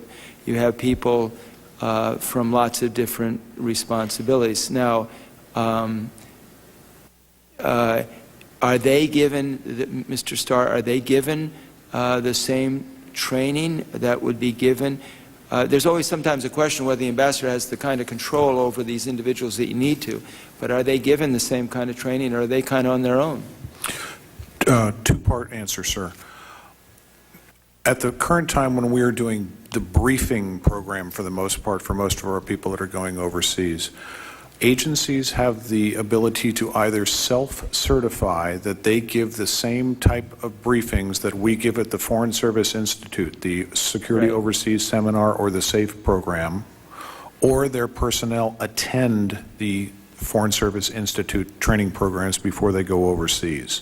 So in certain agencies, if it's an FBI agent who is already trained in counterterrorism, who already has a lot of that training, the FBI, Justice Department may self-certify that their people have the level of training. AID people or people from CDC or other agencies that don't have that thing attend our Foreign Service Institute and the training programs. When they're overseas? And when they're overseas, they are briefed exactly the same as every single person that comes into post. Every person under the Chief of Mission gets an arrival briefing when they come in and the refresher briefings. I think Mr. Costa still needs you to answer his question, but let me pursue this question I'm asking now. Ambassador, is there anything you would add to the non-State Department employees? In theory, the Chief of Mission can agree or not agree to allow every person who works for the federal government to the post. We run the ambassadorial seminar, and one of the things that I urge the people going through the ambassadorial seminar to do is to deny country clearance, as we call it, to people who have not, of other agencies who have not gone through mandatory training, and that's the way we can control that. Okay, good. Thank you. Sir, may I add one thing? Sure. The DSAC training that we are doing, the specific security anti-terrorism training that we give to everyone before they go to Iraq, that is for every single agency going to that country under Chief of Mission. Right. Okay. Ms. Costa? Thank you. Some Starr hadn't responded to your question. Yeah, just Mr. Starr and Mr. Miller, the question again was, how do you teach people to find the right balance between living vigilantly and normally? She's the best answer. And, yeah, Mr. Starr and Mr. Miller. Mr. Miller, if you could also address that perhaps from the point of view of children as well. But, Mr. Starr? I believe that's the difference between briefing and training. I believe that when you train somebody and you refresh them often enough, they don't have to be vigilant 24 hours a day, but they are ingrained with the right types of habits. It is that example that Ambassador Bushnell pointed out. When you get to a street, you look both ways. If you're trained to do it, you'll do it. If you're trained to pick up counter-surveillance training, I think you'll have a better chance of doing it. And that, I think, is the real difference between a briefing program and actual hands-on training before you go overseas. Thank you. Mr. Miller? When you're working with children, the best way is to model it. It's the way you conduct yourself as parents and the way you conduct yourself as school officials. There's the danger of overdoing the comments about danger. I sometimes think of the pictures of missing children on milk cartons in the morning. I think we sometimes do more harm than good. And so my answer is training the adults to provide the proper modeling for children. Thank you. I'd just like to point out, I actually had an opportunity to take the DSAC training several years ago. It was very impressive, and based on my experience as well, I see it, particularly the first few days of that training, as being pretty critical to anybody going overseas. I can't emphasize that enough. And I'm done. Thank you, Mr. Chairman. So let me end by asking, is there anything that we should have asked that we didn't? First off, no, let me do this. Is there anything where you disagree with anything another panelist has said that you just want to put on the record? I will concur, I will conclude that you don't disagree if I don't get this answer. So you understand the importance of answering that question. A silence means you agree. Is there anything, Mr. Ford, that you heard that you just feel needs to be stated that you disagree with? No, sir. Mr. Starr? No, sir. Ambassador? No. Mr. Miller? Thank you. Then finally, this last question, is there anything we need to put on the record that we haven't? We'll start with you, Mr. Miller. We didn't talk much about schools. I'll tell you one reason we didn't. I didn't choose to talk about vulnerabilities in schools. I'm not going to, some of it is intuitive, but frankly, that's a discussion I'll make sure my staff has with you. I don't care to have publicly discussed all ways that schools could be vulnerable. But is there anything on the record you want to put on? Anything you want to put on the record? Well, I'd put on the record that it's been a long time coming that there is this kind of interest in schools, in their protection, and it's come very, very, very generously, in our opinion. And our office and the schools overseas are appreciative. We've had a 100% positive response, and we all know there's a lot more to be done, and I think we've gotten off to a good start. Yeah, Ambassador? Mr. Chairman, I can't resist. So here goes. How do we recognize and take care of the psychological impact on employees and family members of living constantly with the stress of possibly being a soft or hard target? Thank you. Well, you need to do you think there is something we can do that we're not doing? I think there's a great deal of literature on how human beings react to extreme stress. As I found out when I was trying to figure out what in the world was happening to my community in Kenya after the bombing. And that literature that exists with the military, that exists with the people who deal with disasters, has not yet moved into the mainstream or the department. Okay, so we deal with how other professions deal with stress like this, the military and so on, and their point is they're in the line of fire, and we need to be doing that for the State Department and other people who work in the embassies. That's what I'm hearing you say? Both to use what the knowledge we have and the best practices that are out there, and also, if there is not knowledge or best practice, to try and find it from our group.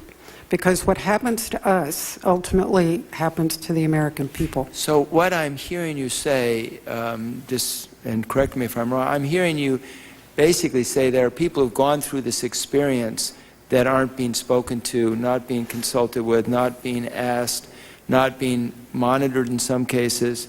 And I'm hearing you say that there is some damage, there are scars out there that haven't healed. Possibly damage. There are also things we could learn from other people. But to suck it up and move on, which is essentially what we do, is to not learn a whole lot. Okay. Nor to appreciate the possible toll that it's taking, or even to celebrate what people have gone through and withstood. You give me a lot to think about, thank you, and my staff.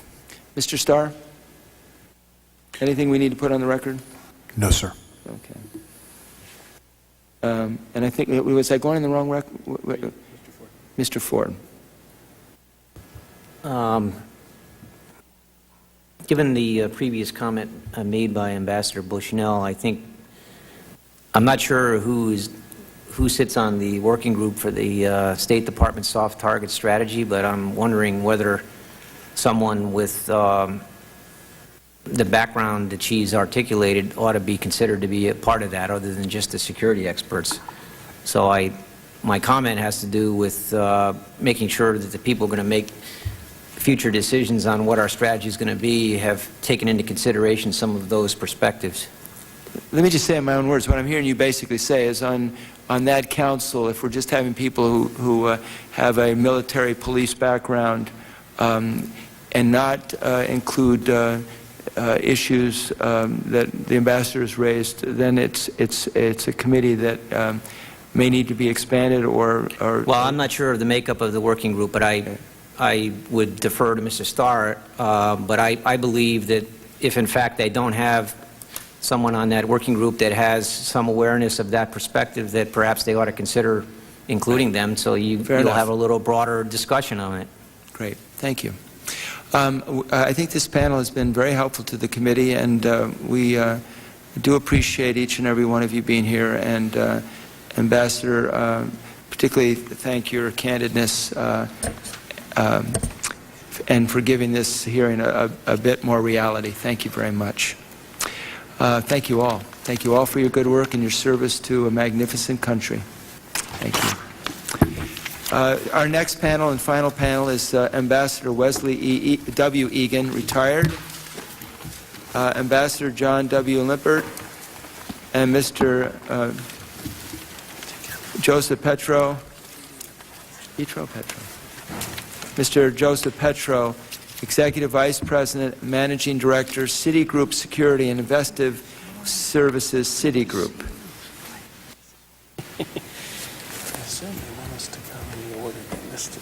So, Ambassador Egan, we have you right there. That's good. You can stay standing because I'm going to swear you in.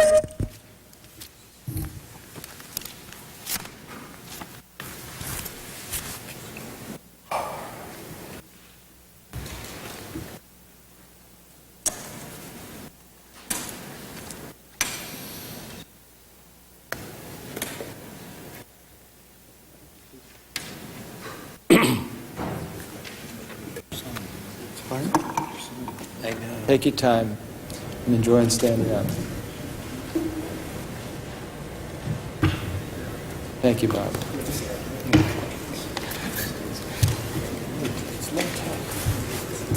As you know, this being an investigative committee, we swear in all our witnesses, and ask you to raise your right hand. Do you solemnly swear or affirm that the testimony you will give before this subcommittee will be the truth, the whole truth, and nothing but the truth? I do. Note for the record, all three witnesses have responded in the affirmative. I'll just point out that your entire statement will be submitted into the record. Also, you may have heard points that you, from the first panel, that you wish to incorporate in your statement. So feel free. We're just going to go as you sit. Ambassador Egan, we'll go with you first. I don't know why I said retired. I never think of ambassadors as retired. So. Okay. It does happen. Okay. You actually do have that title, huh? Okay. I mean. Well, technically, you don't carry the title in a formal way for life unless you're retired at the rank of career ambassador. I gotcha. But if you served as a chief of mission on one or more occasions, the title is often extended as a courtesy. Gotcha. Well, thank you all for your work. And you're an excellent panel. We look forward to your testimony. Ambassador Egan, you go first. Mr. Chairman, members of the committee, in 2003, I chaired an accountability review board to examine the circumstances of the October 2002 murder of Lawrence Foley, the USAID executive officer at the American Embassy in Amman, Jordan. I'd like to summarize the testimony I submitted earlier in response to your invitation to testify this afternoon. Our board made two recommendations.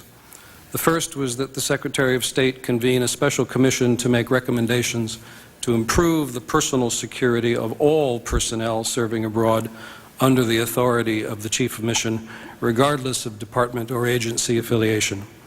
The second recommendation was that the Embassy in Amman take several specific steps to improve personal and residential security. I believe the Department and the Embassy accepted and have begun to implement most of those post-specific recommendations. I also understand that the Department has decided to implement some of those recommendations at other overseas posts. With respect to the first recommendation, however, the Department of State informed the Congress in June of 2003 that it agreed with the spirit and the intent of the recommendation, but that it did not agree that it was necessary to convene a special commission. Rather, the Department reported that the existing Overseas Policy Security Board and the Overseas Security Advisory Council would be asked to review the Department's implementation of our recommendations and to advise whether it would be worthwhile to convene such a commission. I do not know what action those groups have taken or recommended. This recommendation, the first recommendation, reflected our concern that there are no government-wide standards for briefing, training, or selecting U.S. government personnel and contract employees for long-term or temporary duty at posts with a high or critical threat rating for terrorism.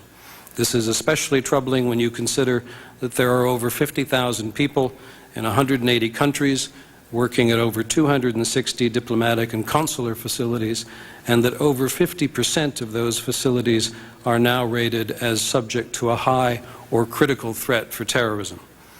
At the time of the board's visit to Amman in February 2003, the embassy was a good example of a modern, busy, high-threat, and growing multi-agency post.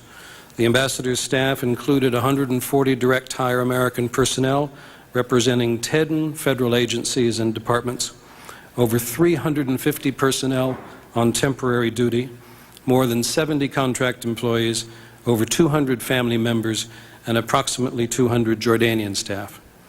In addition, the embassy compound was one of the first constructed to Inman standards, as recommended in the 1985 report of the Secretary of State's Advisory Panel on Overseas Security, the Inman Commission. In short, the embassy was a fortress. We found, however, that despite a high level of security awareness, personnel under the authority of the Chief of Mission, for whose security and well-being the ambassador bears ultimate responsibility, had not received the same, or in many cases even similar, security preparation before arriving at post. Personnel who arrived in Amman directly from other overseas assignments often received no special security preparation at all.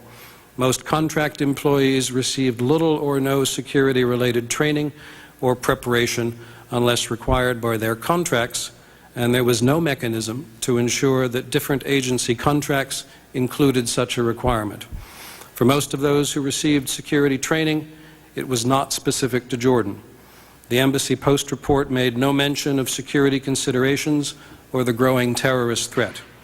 The ambassador, his regional security officer, and the rest of his senior staff did not generally know what, if any, security preparation American staff and dependents had received before arriving at post.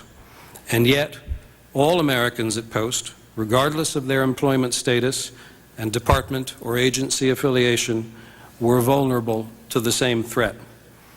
There had been a marked increase in threat reporting available to the embassy beginning with the Millennium Plot in 1999, which indicated a growing threat against American targets outside the heavily protected Chancery compound.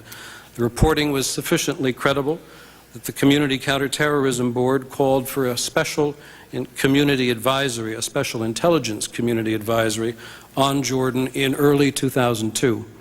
That advisory underscored that these threats deserved special attention. The frequency of guidance from post management to embassy personnel and the larger American community on how to respond increased as a result. There were approximately 25 such advisory communications to personnel and the American community between February and December of 2002.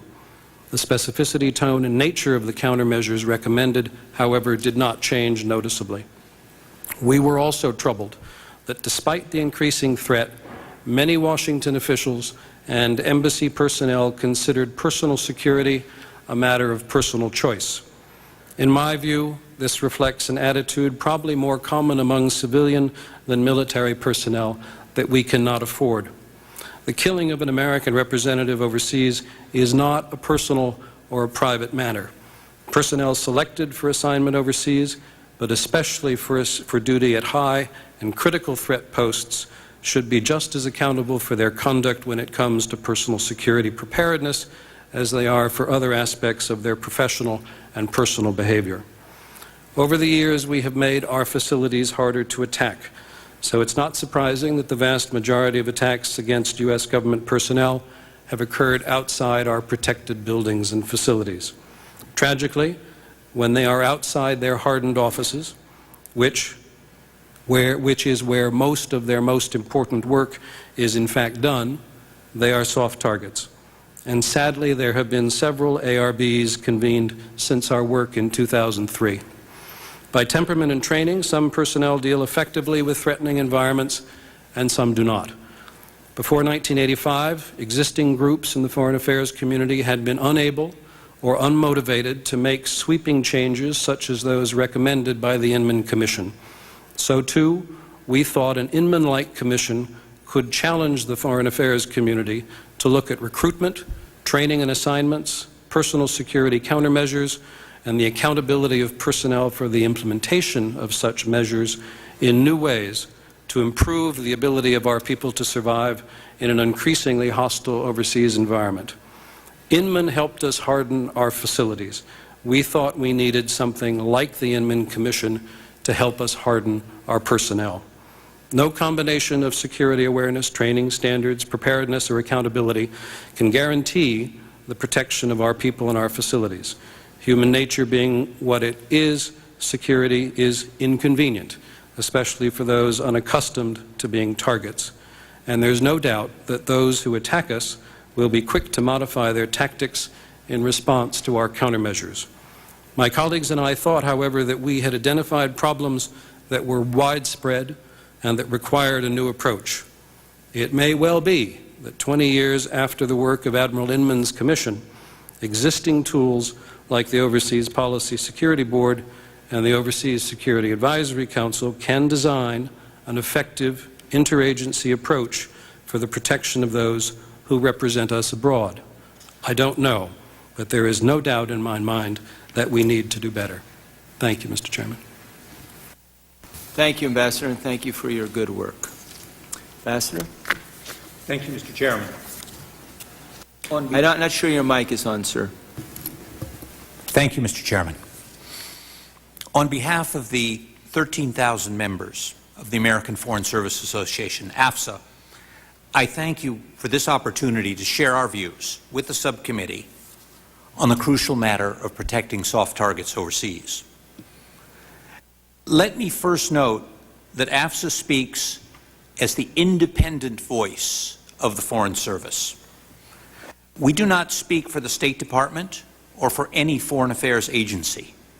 We do not clear our statements with anyone in the executive branch.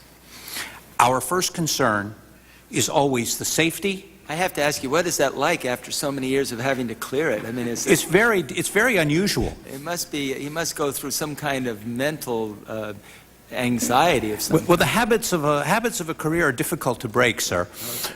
But perhaps the bad news is in a few months I have to go back into the into the regular system, so I'll have to relearn. I'm sorry. I'm sure you'll get it right back real quick. But it's fun while it lasts. Okay, enjoy it. But our first concern is always the safety, the well-being, and security of those men and women who represent our country overseas. For those of us in the Foreign Service, the term soft target is a euphemism.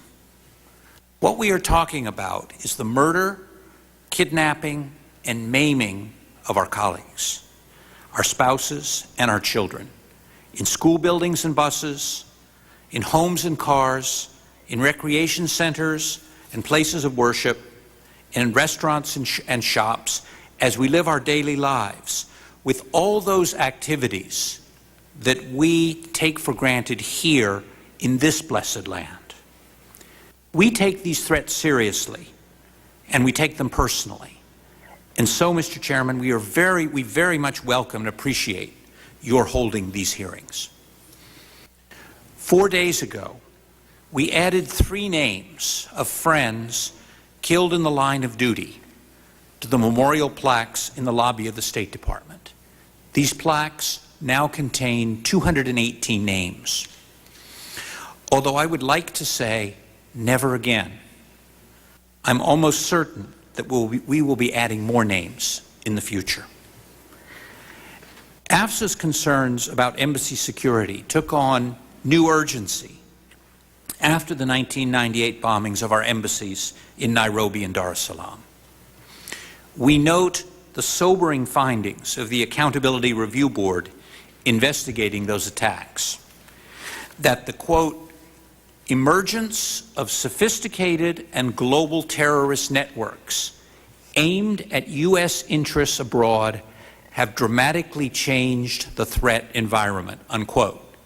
Mr. Chairman, in plain English, that means it's gotten a lot more dangerous out there. Now, places that were once considered safe are no longer so. You know, I just have to interrupt you again. I've never heard someone's State Department say in plain English before, so this is... Well, as you pointed out, sir, I better not get used to it. Right, okay. Sorry, The report said that terrorists could strike us anywhere, and they did. They hit us in Amman, in Islamabad, in Aden, and even in New York City and Washington. AFSA applauds the work of administrations in the Congress for their diligence in improving the security of our missions since 1998. But the work of protecting our people is far from done. Mr. Chairman, as we made our workplaces harder to attack, we knew the terrorists would target families in places that did not have the same protection. And they did just that in Islamabad, Istanbul, Bali, Amman, and Riyadh. AFSA thanks the Congress, particularly the appropriations committees of the House and Senate, for recognizing that protection goes beyond the bricks and wire of our chanceries. These committees required the Department of State to develop plans to protect soft targets and provided funding to begin the process. Mr. Chairman, before continuing, I need to say that I'm not a security specialist, but I do have 32 years' experience in the Foreign Service, mostly in the Arab and the Islamic world, and have served in places such as Tehran, Algiers, and Baghdad. With that caveat, I would like to discuss some of our concerns on behalf of all our members posted abroad. Our Foreign Service world is never without risk. Now, we cannot eliminate that risk, but we can at least recognize its existence. For example, we need to think about the risk at places such as the Protestant International Church in Islamabad, Pakistan, where terrorists murdered embassy employee Barbara Green and her 17-year-old daughter, Kristen Wormsley, in March 2002. We frequently use hotels for meetings, for housing officials on temporary duty and congressional and staff delegations. These places and the many schools our children attend are all in the private sector. As such, there may be limits to what the U.S. government can do, but we cannot ignore them, and we should make sure our security strategy includes them. A world about schools. AFSA welcomes Congress's attention to school security, but we also ask for consideration of school buses and school bus stops where children gather. We understand that when the GAO team recently met with families overseas, these last two areas were of very high concern. The appalling 2004 attack on Russian school children in Beslan showed us that terrorists no longer consider schools to be off limits. AFSA supports states' plan for protecting overseas schools and urges its continued funding and review as conditions change. We must always review, change, and improve our procedures, because the terrorists will certainly change and improve theirs. Leadership is key to safety. Chiefs of mission overseas set the example by seeking protection for the people who work for them. These overseas leaders also need the support of leaders in the administration and in Congress. For if we are to hold accountable our chiefs of missions in accordance with their letters of instruction from the President, then it is not too much to ask that we also hold accountable those in the Department and in OMB who must support their efforts. Finally, instructions, security requirements, and methods of enforcement must all be clear and consistent, whether they come from Washington or from the leadership at a post. Sporadic attention to the security of our personnel from terrorist attacks sends the message that we do not take terrorism seriously and do not care about the safety of our people. AFSA knows we cannot make overseas duty 100% safe, nor can the Foreign Service represent the American people overseas by staying in fortresses. Under these conditions, AFSA urges the Department to take whatever measures are necessary to provide safety and security to our people, all of them overseas. We also urge Congress to support the Department in providing that safety and security so vital to our people and our operations. This funding and support should be consistent. Our world is not getting safer. Mr. Chairman, if people lose interest after a few years and support dries up, and if we relapse into old ways of doing business, more of our colleagues will die. I guarantee it. Again, Mr. Chairman, I wish to express my appreciation to you for listening to the views of the men and women of the Foreign Service on this very important issue. We thank you for requesting the GAO study and for conducting this hearing. We also ask that you continue to review this area as an oversight responsibility to see that the protection of soft targets continue. Thank you. I'll be happy to answer questions. Thank you very much, Ambassador, and thank you for your service as well. And Mr. Petro, while you are Executive Vice President and Managing Director of Citigroup Security and Investigative Service, I'll just note for the record that from 1971 to 93, you were a Special Agent and Senior Executive of the United States Service, where you had numerous operation management positions. Basically, you supervised the Presidential and Vice Presidential Protective Divisions in the Washington Field Office. And so we thank you for your service then and your insights now. Thank you. Thank you, Mr. Chairman. I am here today representing private industry to discuss the important issue of protecting both our citizens when they travel, work, and live abroad, and our business facilities located around the world. I'm also here representing Citigroup, where I serve as Executive Vice President and Managing Director of our company's Global Security and Investigative Services. Citigroup is the world's largest financial services company, formed in 1998 with the merger of Travelers Group and Citicorp. Today, Citigroup employs nearly 300,000 people. We operate in over 100 countries and serve more than 200 million customer accounts. We also have been operating in some countries for over 100 years. The daily functioning of the world economy depends on the American financial services network of companies like Citigroup. It is critical to maintain a safe environment for our businesses, especially in this time of heightened threats and actual events of terrorism directed against Americans and American interests. The private sector is vital, the private sector is at risk, and the private sector must be involved in any solution.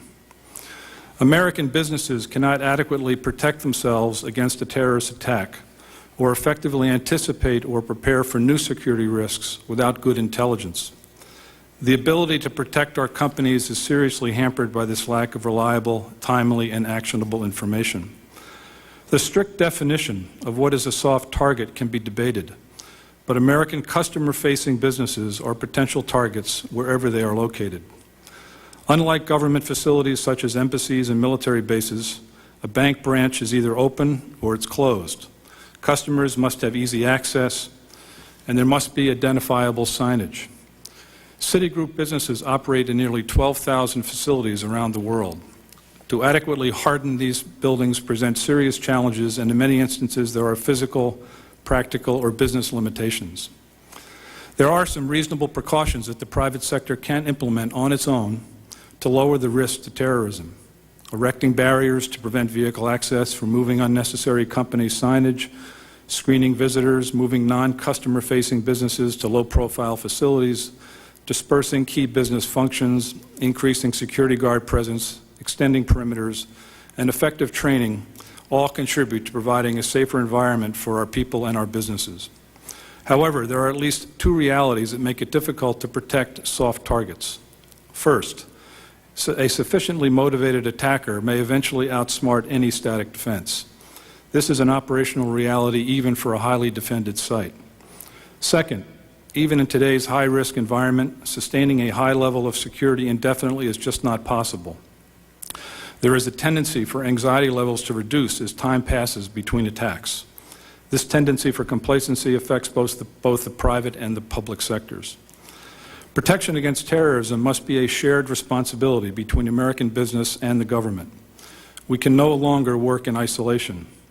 The private sector is limited in the types of defensive measures that can be implemented and needs the government's cooperation to effectively serve our security interests. We are prepared to take appropriate physical protective measures, but sharing risk assessment expertise and meaningful intelligence information would improve our security posture. We are aware that the State Department has no authority and lacks the resources to protect private U.S. citizens traveling or residing abroad. Large multinational companies understand the unrealistic restrictions on business travel that would have to be imposed to completely protect every U.S. national traveling abroad. I believe the private sector fully understands these risks. In those instances when an employee must travel to a dangerous country, there is a question that must always be asked. How important is this trip? When a trip is determined to be business critical, there are ways to minimize the risks. Limiting the time in the country, using reliable and secure ground transportation, carefully planning the schedule and limiting its distribution, maintaining a low profile, and employing security professionals when required are all simple common sense precautions. The private sector, its employees and customers directly benefit from a number of programs sponsored by the State Department to better help us to understand the risks in foreign countries and to help us establish practical solutions to mitigate those risks. One such program is the Overseas Security Advisory Council, or OSAC. Established in 1985 by Secretary George Shultz, OSAC has become one of the best examples of a private-public partnership that really has worked. Today, more than 3,300 U.S. companies with operations overseas belong to OSAC. Information is freely shared with the private sector in efficient and multiple ways. The OSAC security website receives nearly 2 million inquiries a month from the private sector. Trained intelligence analysts use briefings, reports, studies, and other media to provide up-to-date information to our companies. There are more than 100 local OSAC country councils that provide services directly to our in-country staff regardless of their nationality. These services are provided to the private sector without charge, and any U.S. company with overseas operations may join OSAC. We in the private sector recognize the inherent risks associated with doing business outside the United States. Risk management is an integral part of our business decision-making process. The risk of being a soft target does not eliminate the need for U.S. companies to operate in foreign countries. By continuing to work in partnership with organizations like the State Department, the Central Intelligence Agency, the FBI, and the Department of Homeland Security, we believe that these risks can be better understood, better managed, and significantly reduced. Mr. Chairman, thank you for the hearing, and I look forward to answering any of your questions. I thank you very much, Mr. Petro, as well. And just note for the record that the GAO staff and State Department have kept people here to listen to your testimony, and I appreciate that, and Mr. Starr in particular, thank you for staying. That doesn't mean you have to stay for the whole part, but thank you for hearing their statements. I had no intended subconscious thought here, but to thank you. I'm going to start off by having the director of the committee and the counsel to the committee, Mr. Holloran, ask the starting questions here. Thank you. Could I ask each of you to respond to the testimony you heard on the first panel, particularly the GAO findings and recommendations and the observations of the other witnesses? Mr. Egan.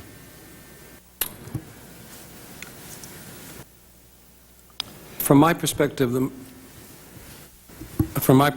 most important aspect of the problem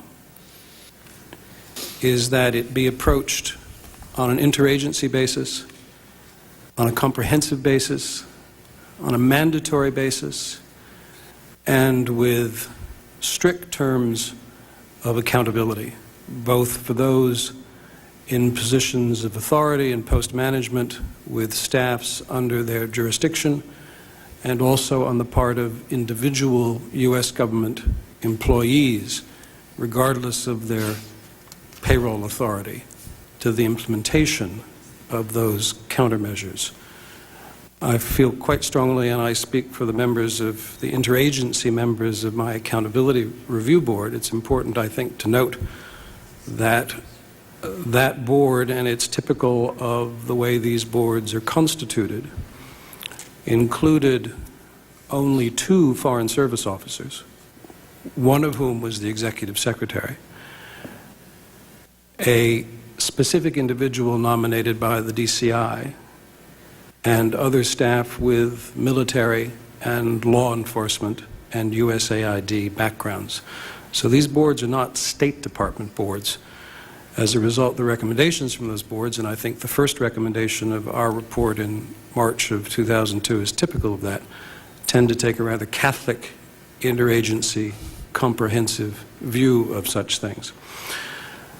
I also can't emphasize enough that the issue is not just training, or training as opposed to briefing, but in my view, it's also related to recruitment, selection, and assignments. There are some people who should not be sent to serve in some of the most dangerous environments, and we shouldn't go about the process casually of creating liabilities for ourselves. I agree very much with the comment of my friend and colleague Prue Bushnell that any and all attention to these issues with respect to both hardened facilities and what are, as John says, euphemistically called soft targets, any and all attention that helps provide the resources and, in some cases, the change of attitude required to protect our people overseas in a better way, I think is probably welcomed by any of us with experience in the foreign affairs community. Thank you. Mr. Lambert.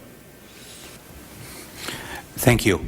AFSA certainly welcomes what the GAO did, and we worked very closely with them. What was remarkable, the most remarkable piece for me was something that many of us have known for a long time, in which they discovered, was that perhaps the key to all this is a cultural change in our service and our mission. A cultural change which inculcates a feeling of safety, the necessity for safety and protection of the whole community. The best work of our chiefs of mission, the best work of our wonderful colleagues from the Diplomatic Security Service will go for naught if people aren't listening. And if you don't inculcate that culture right from the beginning. They spoke about training ambassadors, chiefs of mission. If by the time someone becomes an ambassador, he does not instinctively know that he is responsible for the safety of his entire community, then something's wrong, and it's too late. And that, I think, is in fact what the GAO found when it went overseas, and that's probably for us the most significant part of the report. What I found interesting about the earlier testimony, first, is that I really heard nothing that I did not agree with. I think most of it was very correct. What I did find interesting is that many of the issues that the government, in particular the State Department, is dealing with, the private sector is also dealing with in quite the same way. We certainly are very sympathetic to the issue of, and a very interesting issue between briefing and training. I think that's an issue in the private sector as well, and how we brief our people or train them when they go into and live in other countries, particularly high-risk countries. We're also dealing with the whole issue of balancing vigilance and normalcy. I think that is a huge business issue in terms of where we put our attention. And I'm often reminded in the company that we do have a business to run. I mean, that's why we're there, and that we obviously have to provide a safe environment for our business and our people, but we're there to conduct business, and that sometimes is not so easy in a difficult place. Do they have to remind you often of that?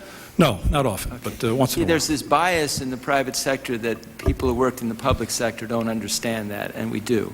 No, we do understand that, and I think there is a distinct difference. Well, the other difference, I believe, in the private sector is that we have to also balance risk with the cost to reduce them, and I don't just mean monetary costs. There are a lot of costs that are evaluated as we balance those risks and whether or not we want to put people in certain places.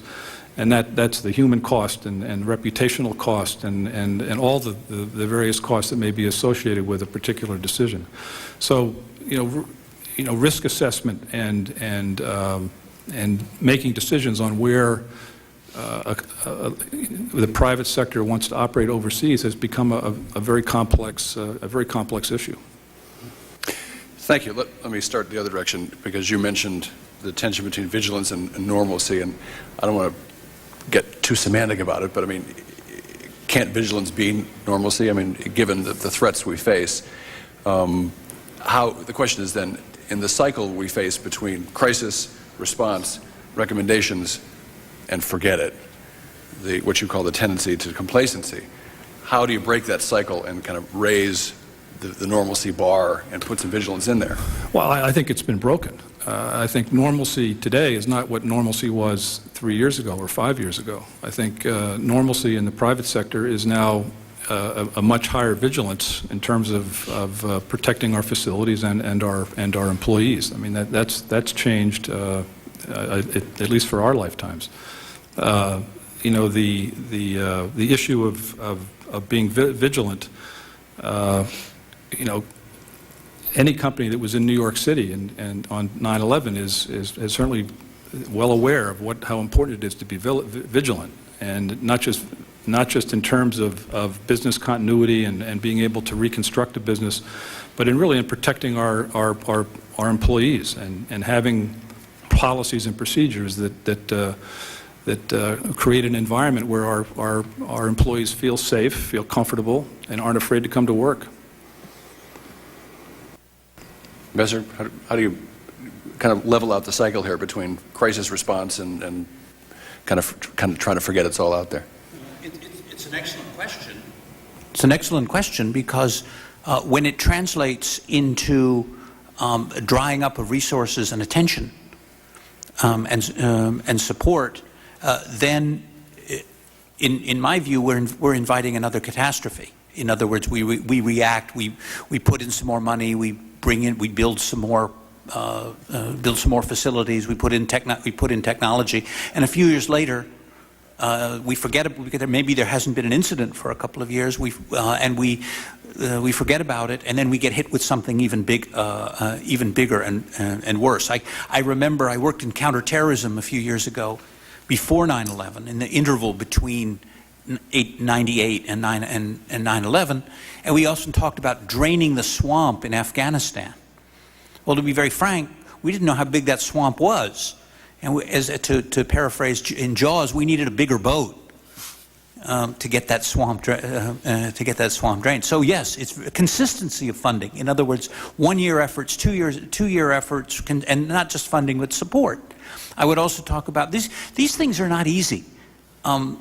It's not all money. Management is there too. For example, in my last posting I was in West Africa. We had motion sensors, we had security cameras, we had barriers that went up and down automatically. Well, guess what? In 3 months, those things didn't work anymore. The heat, the humidity, the dust ate them alive. And the technology, the local wouldn't support it. Infrastructure wouldn't support it. So you wait 6 months for a technician to come out and fix these things. And then it turned out that the subcontractor, the supplier who put the thing in, had gone bankrupt, had left no specifications, and you had to do it. This really isn't money. A lot of money had been spent. This is management and leadership as well, to make sure this thing is done right. That's why I said, to repeat and sound like a broken record, thank you for holding these hearings. Thank you for the oversight. I'm not comfortable with the effort to make a distinction between vigilance and normalcy. In my 31 years in the service, I spent, I think, 26 of those overseas. And vigilance was a normal part of living in and working in those overseas environments. Some of them in the old days were considered quite low threat. Today they're quite high threat. But it's not like getting on the metro and coming to work in a metropolitan area. It is a different way of living and working, and it therefore imposes different requirements and levels of responsibility on the individuals engaged in that. So it's a distinction that I would not be interested in pursuing very far. John is absolutely correct. Our most valuable resource in our representation overseas are the people who do it for us, not the buildings, not the bricks and mortar.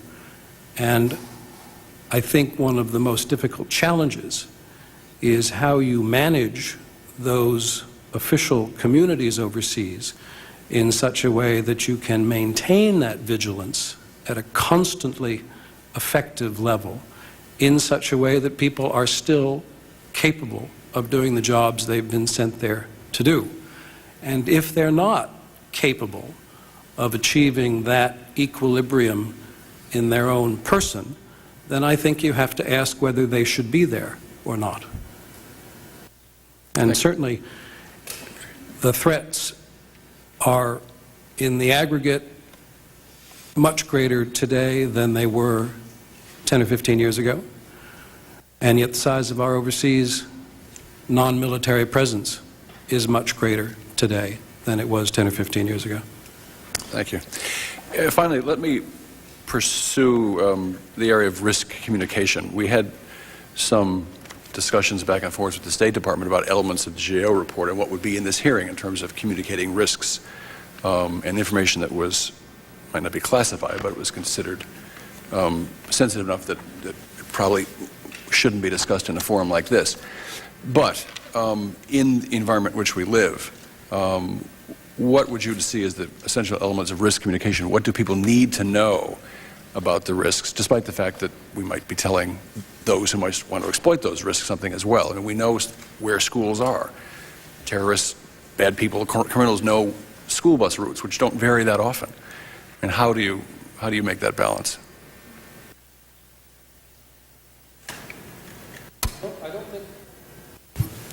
I don't think the process of establishing the level of risk is particularly difficult.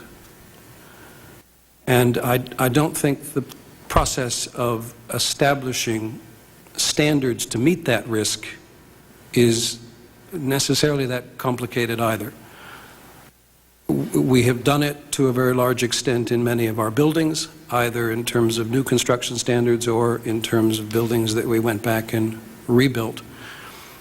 And the number of recommendations from a variety of accountability review boards and other groups that have been implemented and implemented successfully make a difference. I think the weakest link in the chain is creating the environment in which people take that guidance, training, advice, responsibility seriously. and it's not essentially a money issue. It costs money to train people. It costs money to brief people. It costs money to put surveillance detection units on the street. It costs money to put static guards on residences. It costs money to fortify our missions.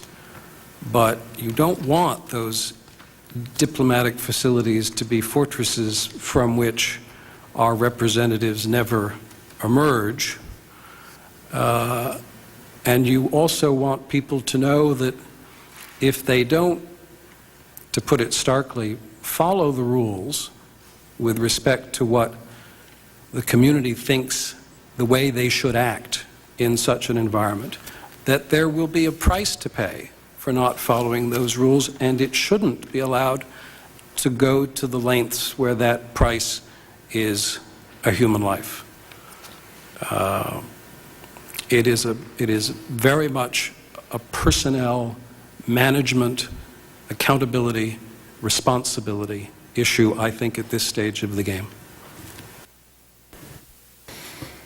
I could not agree more. I would just point out our starting point today is very different from what it was 20 or 30 years ago. The world is just a lot more dangerous. I was just looking on the 26th of April, the State Department issued a public announcement for American citizens warning them of dangers in the border towns in northern Mexico, where apparently there is drug warfare going on between gangs, and these shootouts, about 30 people have been killed, 30 U.S. citizens kidnapped or murdered in the past 8 months, including the violence has spread as far as the bridges going across into the U.S. Now, our children who are stationed. We have 5 posts along the border.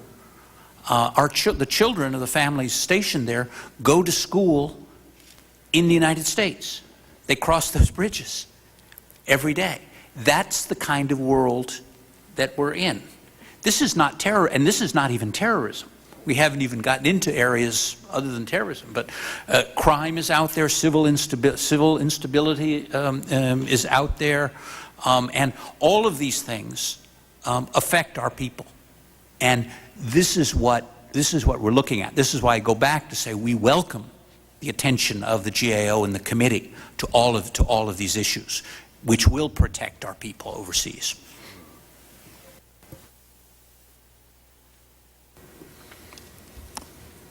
Well, official travelers overseas aren't the only ones who are subject to high risk. In the past year, 2 of our own employees were killed in bombings of bank branches, one in Argentina and one in Greece.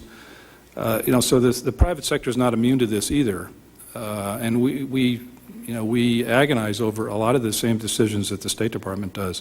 But my concern, one of my big concerns has always been we may not necessarily fully understand the risk in certain countries, in certain cities, and even in certain neighborhoods.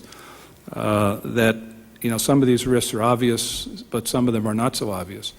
So we are very dependent on information that we can get from official sources about risk.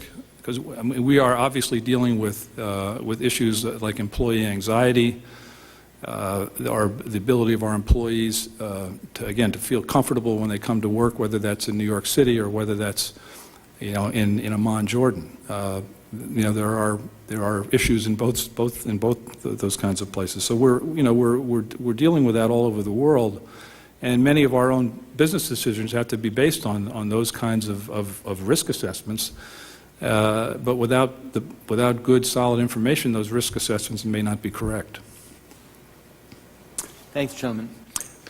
First, Mr. Petro, would you tell me, getting into this issue of vigilance and normalcy, working with Secret Service, it has always amazed me that they can do their job for such a long period of time. My mind would start to wander and I'd be thinking about something else. is there a method to which you train people? I mean, this is a little, there is nothing normal about being, while you're on duty. There's nothing normal about that. But it would just help me understand. Are they doing their work for 2 hours or off for 2 hours, or are they on 8 hours straight where they've got to be looking at everyone and anticipating the worst? Well, that's a good question, maybe a difficult one to answer. I think, certainly in the Secret Service, vigilance is the name of the game. And I think the reason the Secret Service is able, I believe, to maintain a high degree of vigilance all the time is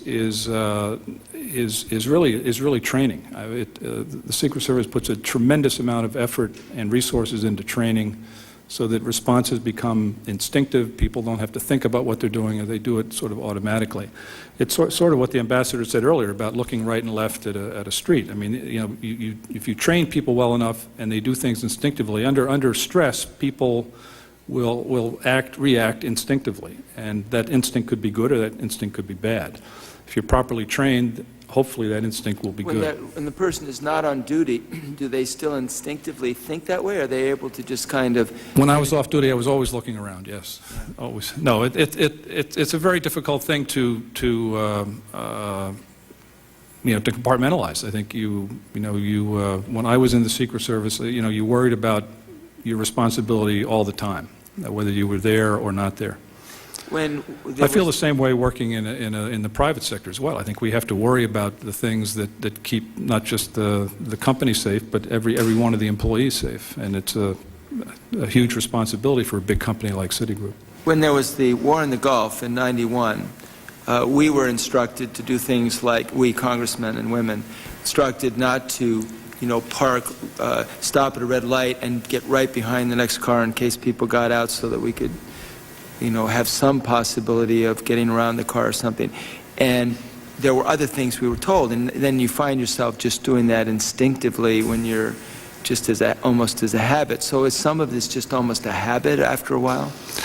Well, if you're trained well enough, it becomes a habit. And I think if there's a lesson out of this, and what I've heard from almost everyone is training. Training is and repetitive training. You can't just train someone once and send them off to a foreign post and expect them to maintain that level of instinctive behavior. It has to be repetitive.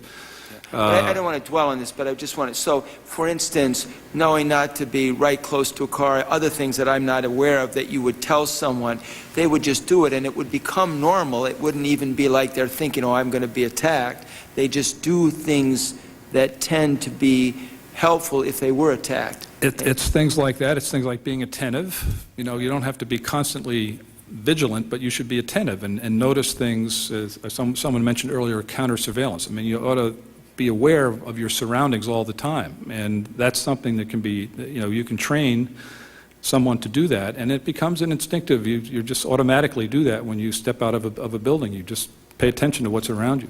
Thank you. Ambassador Egan, what did you hear from the first panel? I ask all three of you. What was the point that you agreed most strongly with, and the point you might have disagreed the most strongly with? Whether it was Mr. Ford or Mr. Starr or Ambassador Bushnell or Mr. Miller. Anything that they said you strongly agreed with or disagreed? I most strongly agree with the sentiment expressed in the report and in the testimony of each of the members of the panel that this is an area of security that needs to be addressed in a way other than business as usual. Whether they're attitudinal changes, procedural changes, training and assignment selection changes, there seem to be a fairly broad consensus on that, and I think that consensus is correct, and I think it's important that it be sustained.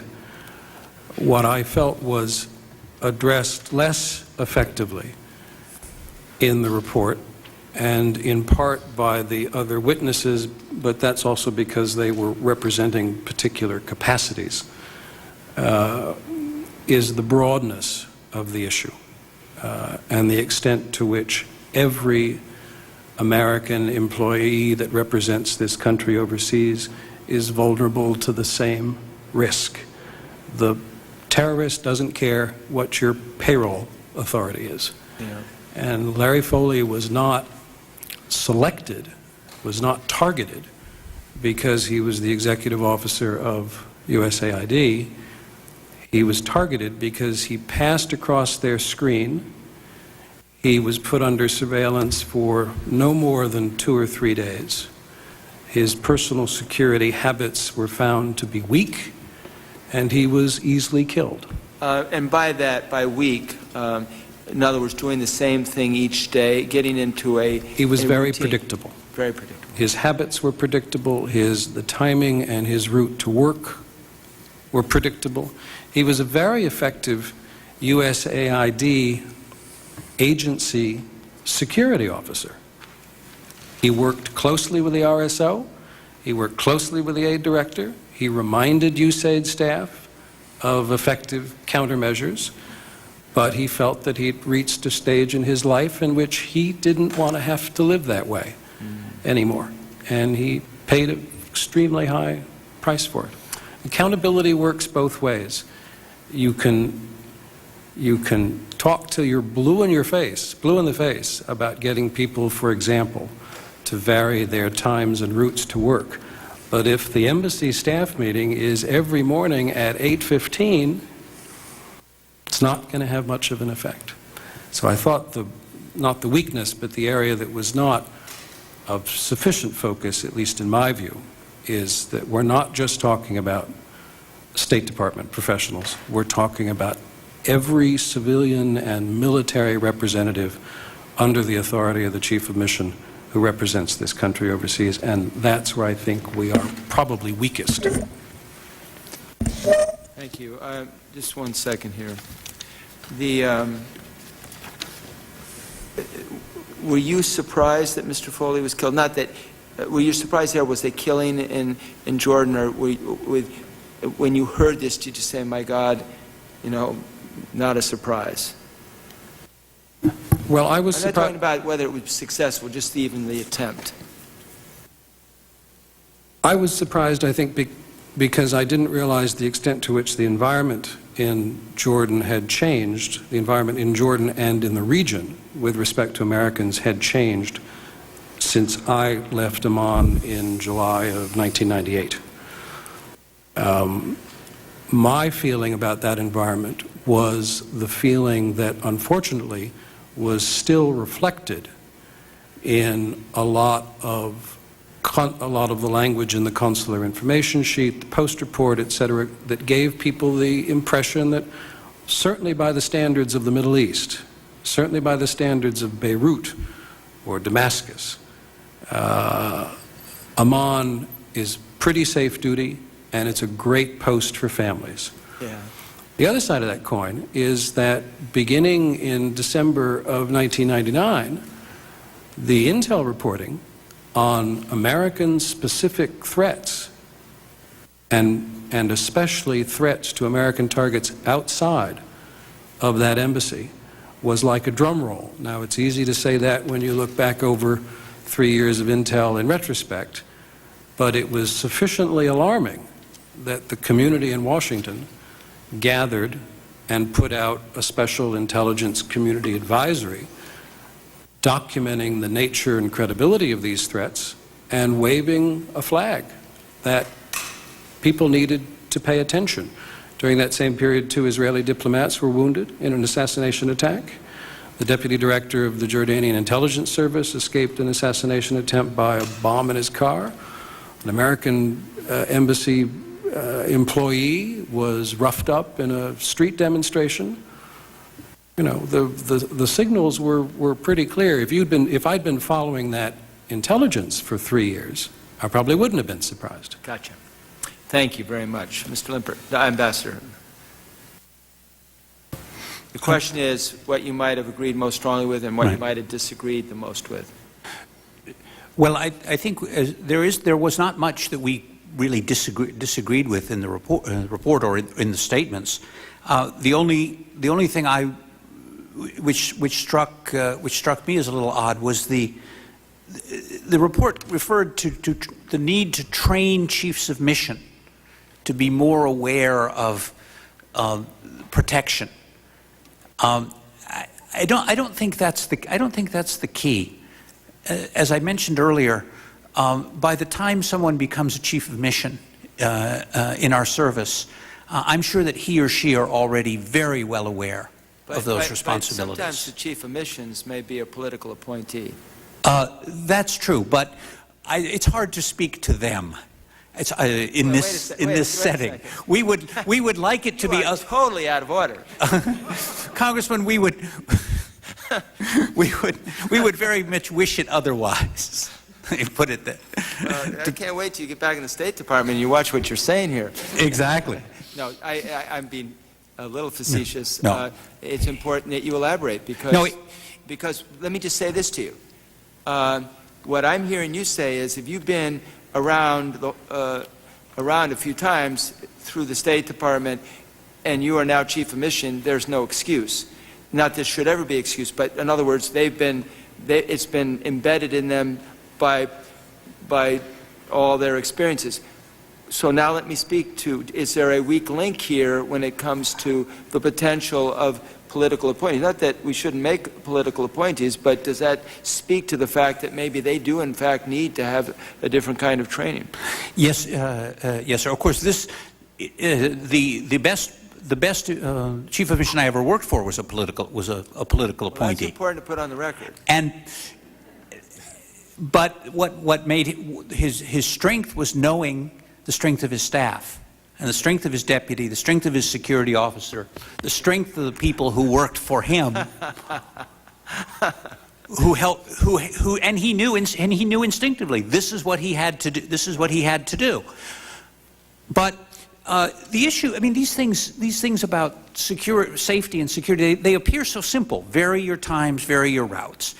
Don't wash your car, so that if someone was tampering with it, you'll see the fingerprints on the trunk of the on the body of the car. Very simple stuff, apparently, but very difficult to inculcate into our culture. I mean, that's what we're really talking about, I think, is this cultural change where these things matter, and we start them from the beginning, and that everyone is responsible for safety and security. Let me just say, I happen to believe that people should get incredible training, and if you defer either in terms of normalcy or vigilance, I go with vigilance, and then they're going to just have to learn to have that be normal. That's kind of what I happen to believe in the work that I do and the observations that I make. Now, I may, maybe that needs to be qualified, but anyway, Mr. Petro, yes. What I agree with you, sir, is that I agree with you and my colleagues that without the vigilance at our overseas posts, there can be no normalcy. Mr. Petro. And let me just say, what it speaks to me, though, as well, is that in some cases you need professionals who do security, maybe sometimes to drive the car so that the individual doesn't have to drive. I realize the ambassador doesn't drive, but there may be the need sometimes to just have regular employees be driven in certain places. So, and I think that happens. So that's one area that they don't have to be vigilant on top of all the other ways they have to think. In other words, and maybe, Mr. Petro, you can speak to that. Petro, I'm sorry. Petro, that's fine. Yeah. Which is it? Petro. Petro. Interesting. I'm sorry, I have friends who say it differently. Mr. Petro, doesn't that sometimes speak, though, to having professionals do some part of the vigilance so you don't have to do everything? Well, I think as a practical matter, that's the best way to do it. It's just not all that practical everywhere or attainable. I think that's the reality. But of course, that would be the best. So you do it for some and not for everyone. What is the thing you agreed with most and disagreed, Mr. Petro? Well, 2 points. One is I think it's obvious. I think the discussions earlier today on training is what I would agree with most. There's no question about that. The training would be should be a high priority across the board. The thing that I would comment on, and I first like to say, I think it's I appreciate the opportunity that the private sector is here. I think that's an important statement that the risks that that our Foreign Service and other American officials face overseas is a real one, and we all admire their dedication and what they do for our country. But also we have private sector people all over the world traveling and living in foreign countries. I think the whole definition of soft targets. Can I just say, I just need to get folks, I'm asking the question you agreed with most and disagreed with. Well, I agreed most with the training issue.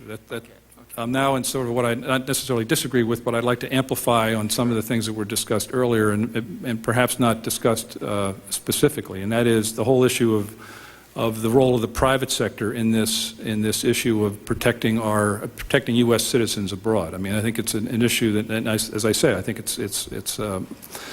I think it says something that the private sector was actually invited to this hearing to speak.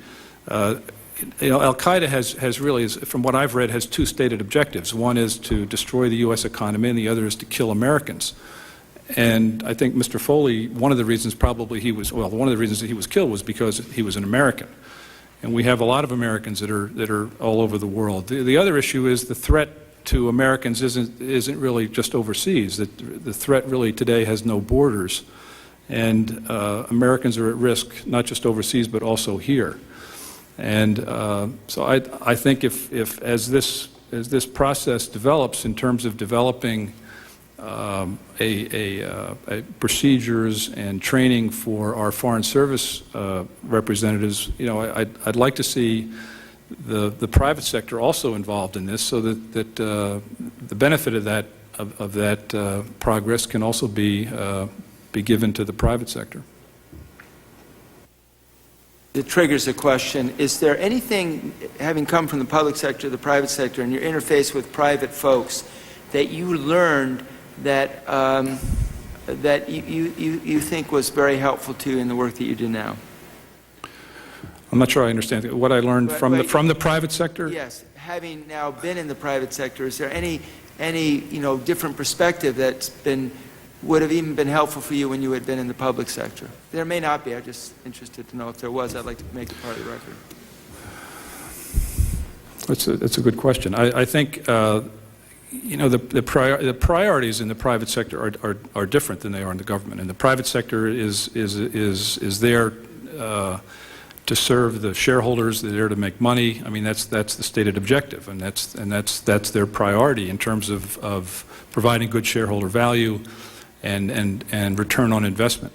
I think that emphasis, I think, has been altered in the last several years, and certainly one of the things that I learned as I became more and more involved in the private sector is that there is a sensitivity to not just making money, but also protecting the assets of the company, which includes its people. And I think the private sector has recognized the importance of that and is willing to invest large sums of money, which ultimately affect earnings, but invest a large amount of money to put in programs and procedures to protect their employees. In some ways, has resources been more available in the private sector than the public sector? I'm not sure I would compare the two. Because you've got a different set of calculations. I mean, there's a whole series of processes to go through in the government to get budgets approved and so forth. But in a similar way, there are processes in the private sector. But I think from what I've experienced, it's been a lot easier getting things approved in the private sector than it was in the public sector. Yeah.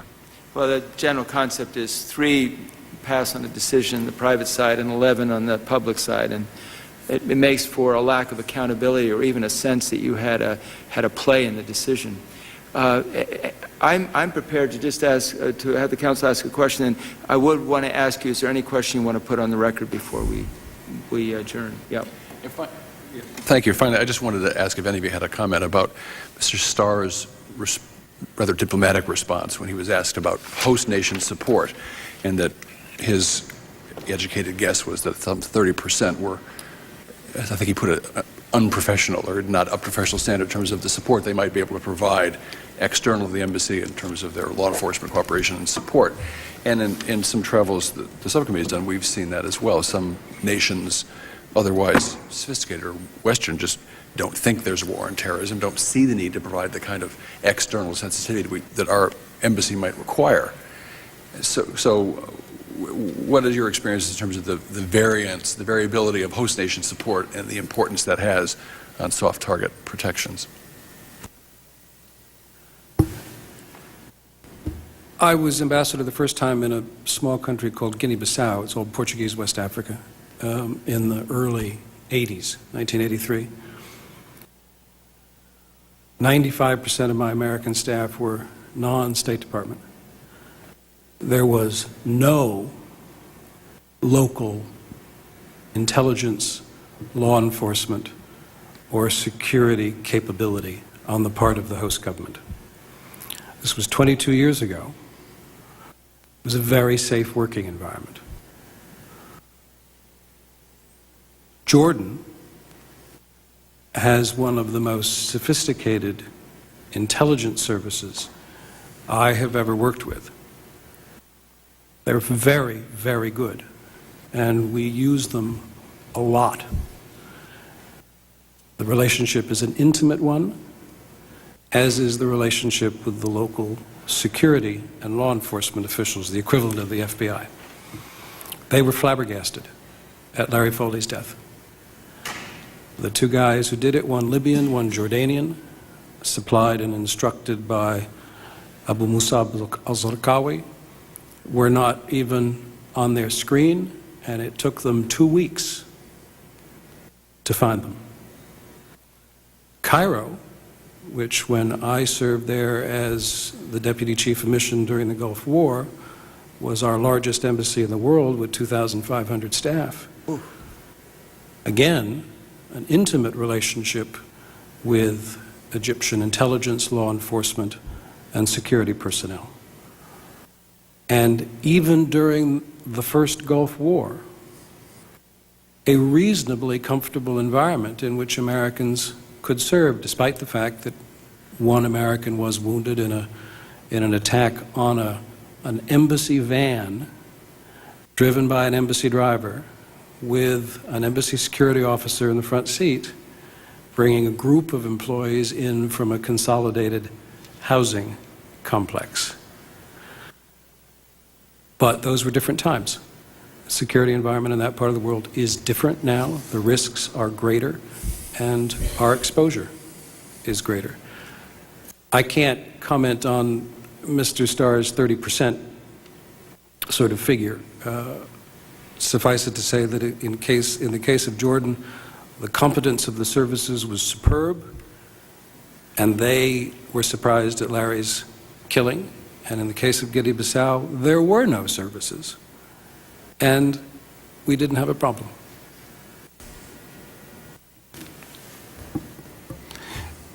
The biggest change I've seen over the last 30 years or 20 years perhaps is that, and this is, I think this is a good lesson that we've learned, is that we know now, we have a better sense now when we should pull people out, or when we should have fewer people there, or perhaps when we should not have families in a position. And part of the equation is are the capabilities and the willingness of our hosts to fulfill their responsibilities under international law. 26 years ago, I was involved in the capture of our embassy in Tehran. And it was very clear in retrospect, looking back, that we were defenseless against the kind of thing that happened. And that the book's solution was that we all should have been gone, and maybe two or three people left there. But this is obviously one of the hardest things we do. You make the judgment, and then fit your people that are there. How many people do you send? How many people do you send families in? And the capability and the willingness to respond of the host country service is a huge factor. Clearly, I don't have the in-depth experience in foreign countries as my colleagues have, although I've worked on a superficial basis in more than 80 or 85 countries in my former career. So I have some sense of how governments react to security issues, how they support the Secret Service when we bring people into their country. My assessment is that in most cases, and I guess maybe the 30% is maybe a reasonable number, is not that these countries don't want to do it for us, is that they just can't. They don't have the resources. They just can't do it. It's just not possible, and it's not any reflection on their feelings toward the United States or anyone else. It's just the fact that they just can't do it. Just the last question, then we'll finish up this hearing. What should we put on the record that we haven't? Is there any question that you were prepared to answer that we didn't ask you that we should have asked? Start with you, Mr. Petro. Well, I'll just reiterate what I said earlier, is that first of all, thank you for the opportunity for the private sector to be here. You got my name right, is that? Well, no, it's just that I'm tempted to blame my staff, and I'm not succumbing to it. I'll answer to almost anything, so it's all right. Thank you for having the private sector here, and that if there was a question that I'd like to see asked, is that or at least a statement put in the record, is that I think Americans are at risk everywhere, and Americans mean Americans, whether they're official Americans or non-official Americans, and I'd like to see whatever comes out of these hearings at least have some impact on the private sector. Thank you. Yeah, Mr. Chairman, I'm sure I'll think of something at 2 o'clock in the morning. Okay. Of something that should have been asked. Well, you know what, actually, though, if you do, you don't have to do it at 2, but you could contact the committee and we can put it into the record for a day or two. Of course. The only question is, with all seriousness, I think the question, perhaps the question out there that remains, the question that remains is, how do we ensure follow-up and implementation of all these good things that we're doing to protect soft targets, that the good steps translate into protection and that they translate into follow-up, and that I didn't hear, or at least I didn't hear it taken out. Fair enough. Mr. Chairman, very briefly, I can't resist commenting on your point about political appointees. And I would suggest... That was Ambassador Limbert's point. I was reacting to his point. I would suggest that in many cases, political appointees are more sensitive to some of these concerns because the environment is newer to them. Yeah. They don't fall into the trap that a lot of us in the career often do after 25 or 30 or 35 years. Yes, we've done that. Yes, I know how that works. Often they ask more questions, often they ask more difficult questions, and also often they're more impatient with the bureaucratic response. Second, that last point I can agree with. Secondly, please keep the attention focused on this issue, long term. Yourself, other members of the subcommittee, the full committee, and other members in the Congress, because it's important to all of you and to all of us. And finally, I think the key is that there has to be a professional price paid for lack of attention to security. If you don't qualify in a language, a particular language, you won't get the assignment and you may not get the promotion. If you don't qualify in terms of the way you handle your own personal security, the personal security of your family, and your sense of responsibility for your colleagues, then there ought to be a professional price paid for that as well. No, it's a very nice way, frankly, to end up this hearing. This has been a very educational hearing, the first panel and the second panel both. I thank you for your service, all of you, to your country, and I will also make the point that I think when you do a good job in the private sector, you're serving Americans as well, and it's important you provide products that we all enjoy and help us be more efficient. So that's equally important. But I thank you for your service to our country and for your participation in this panel. And with that, we will adjourn the hearing.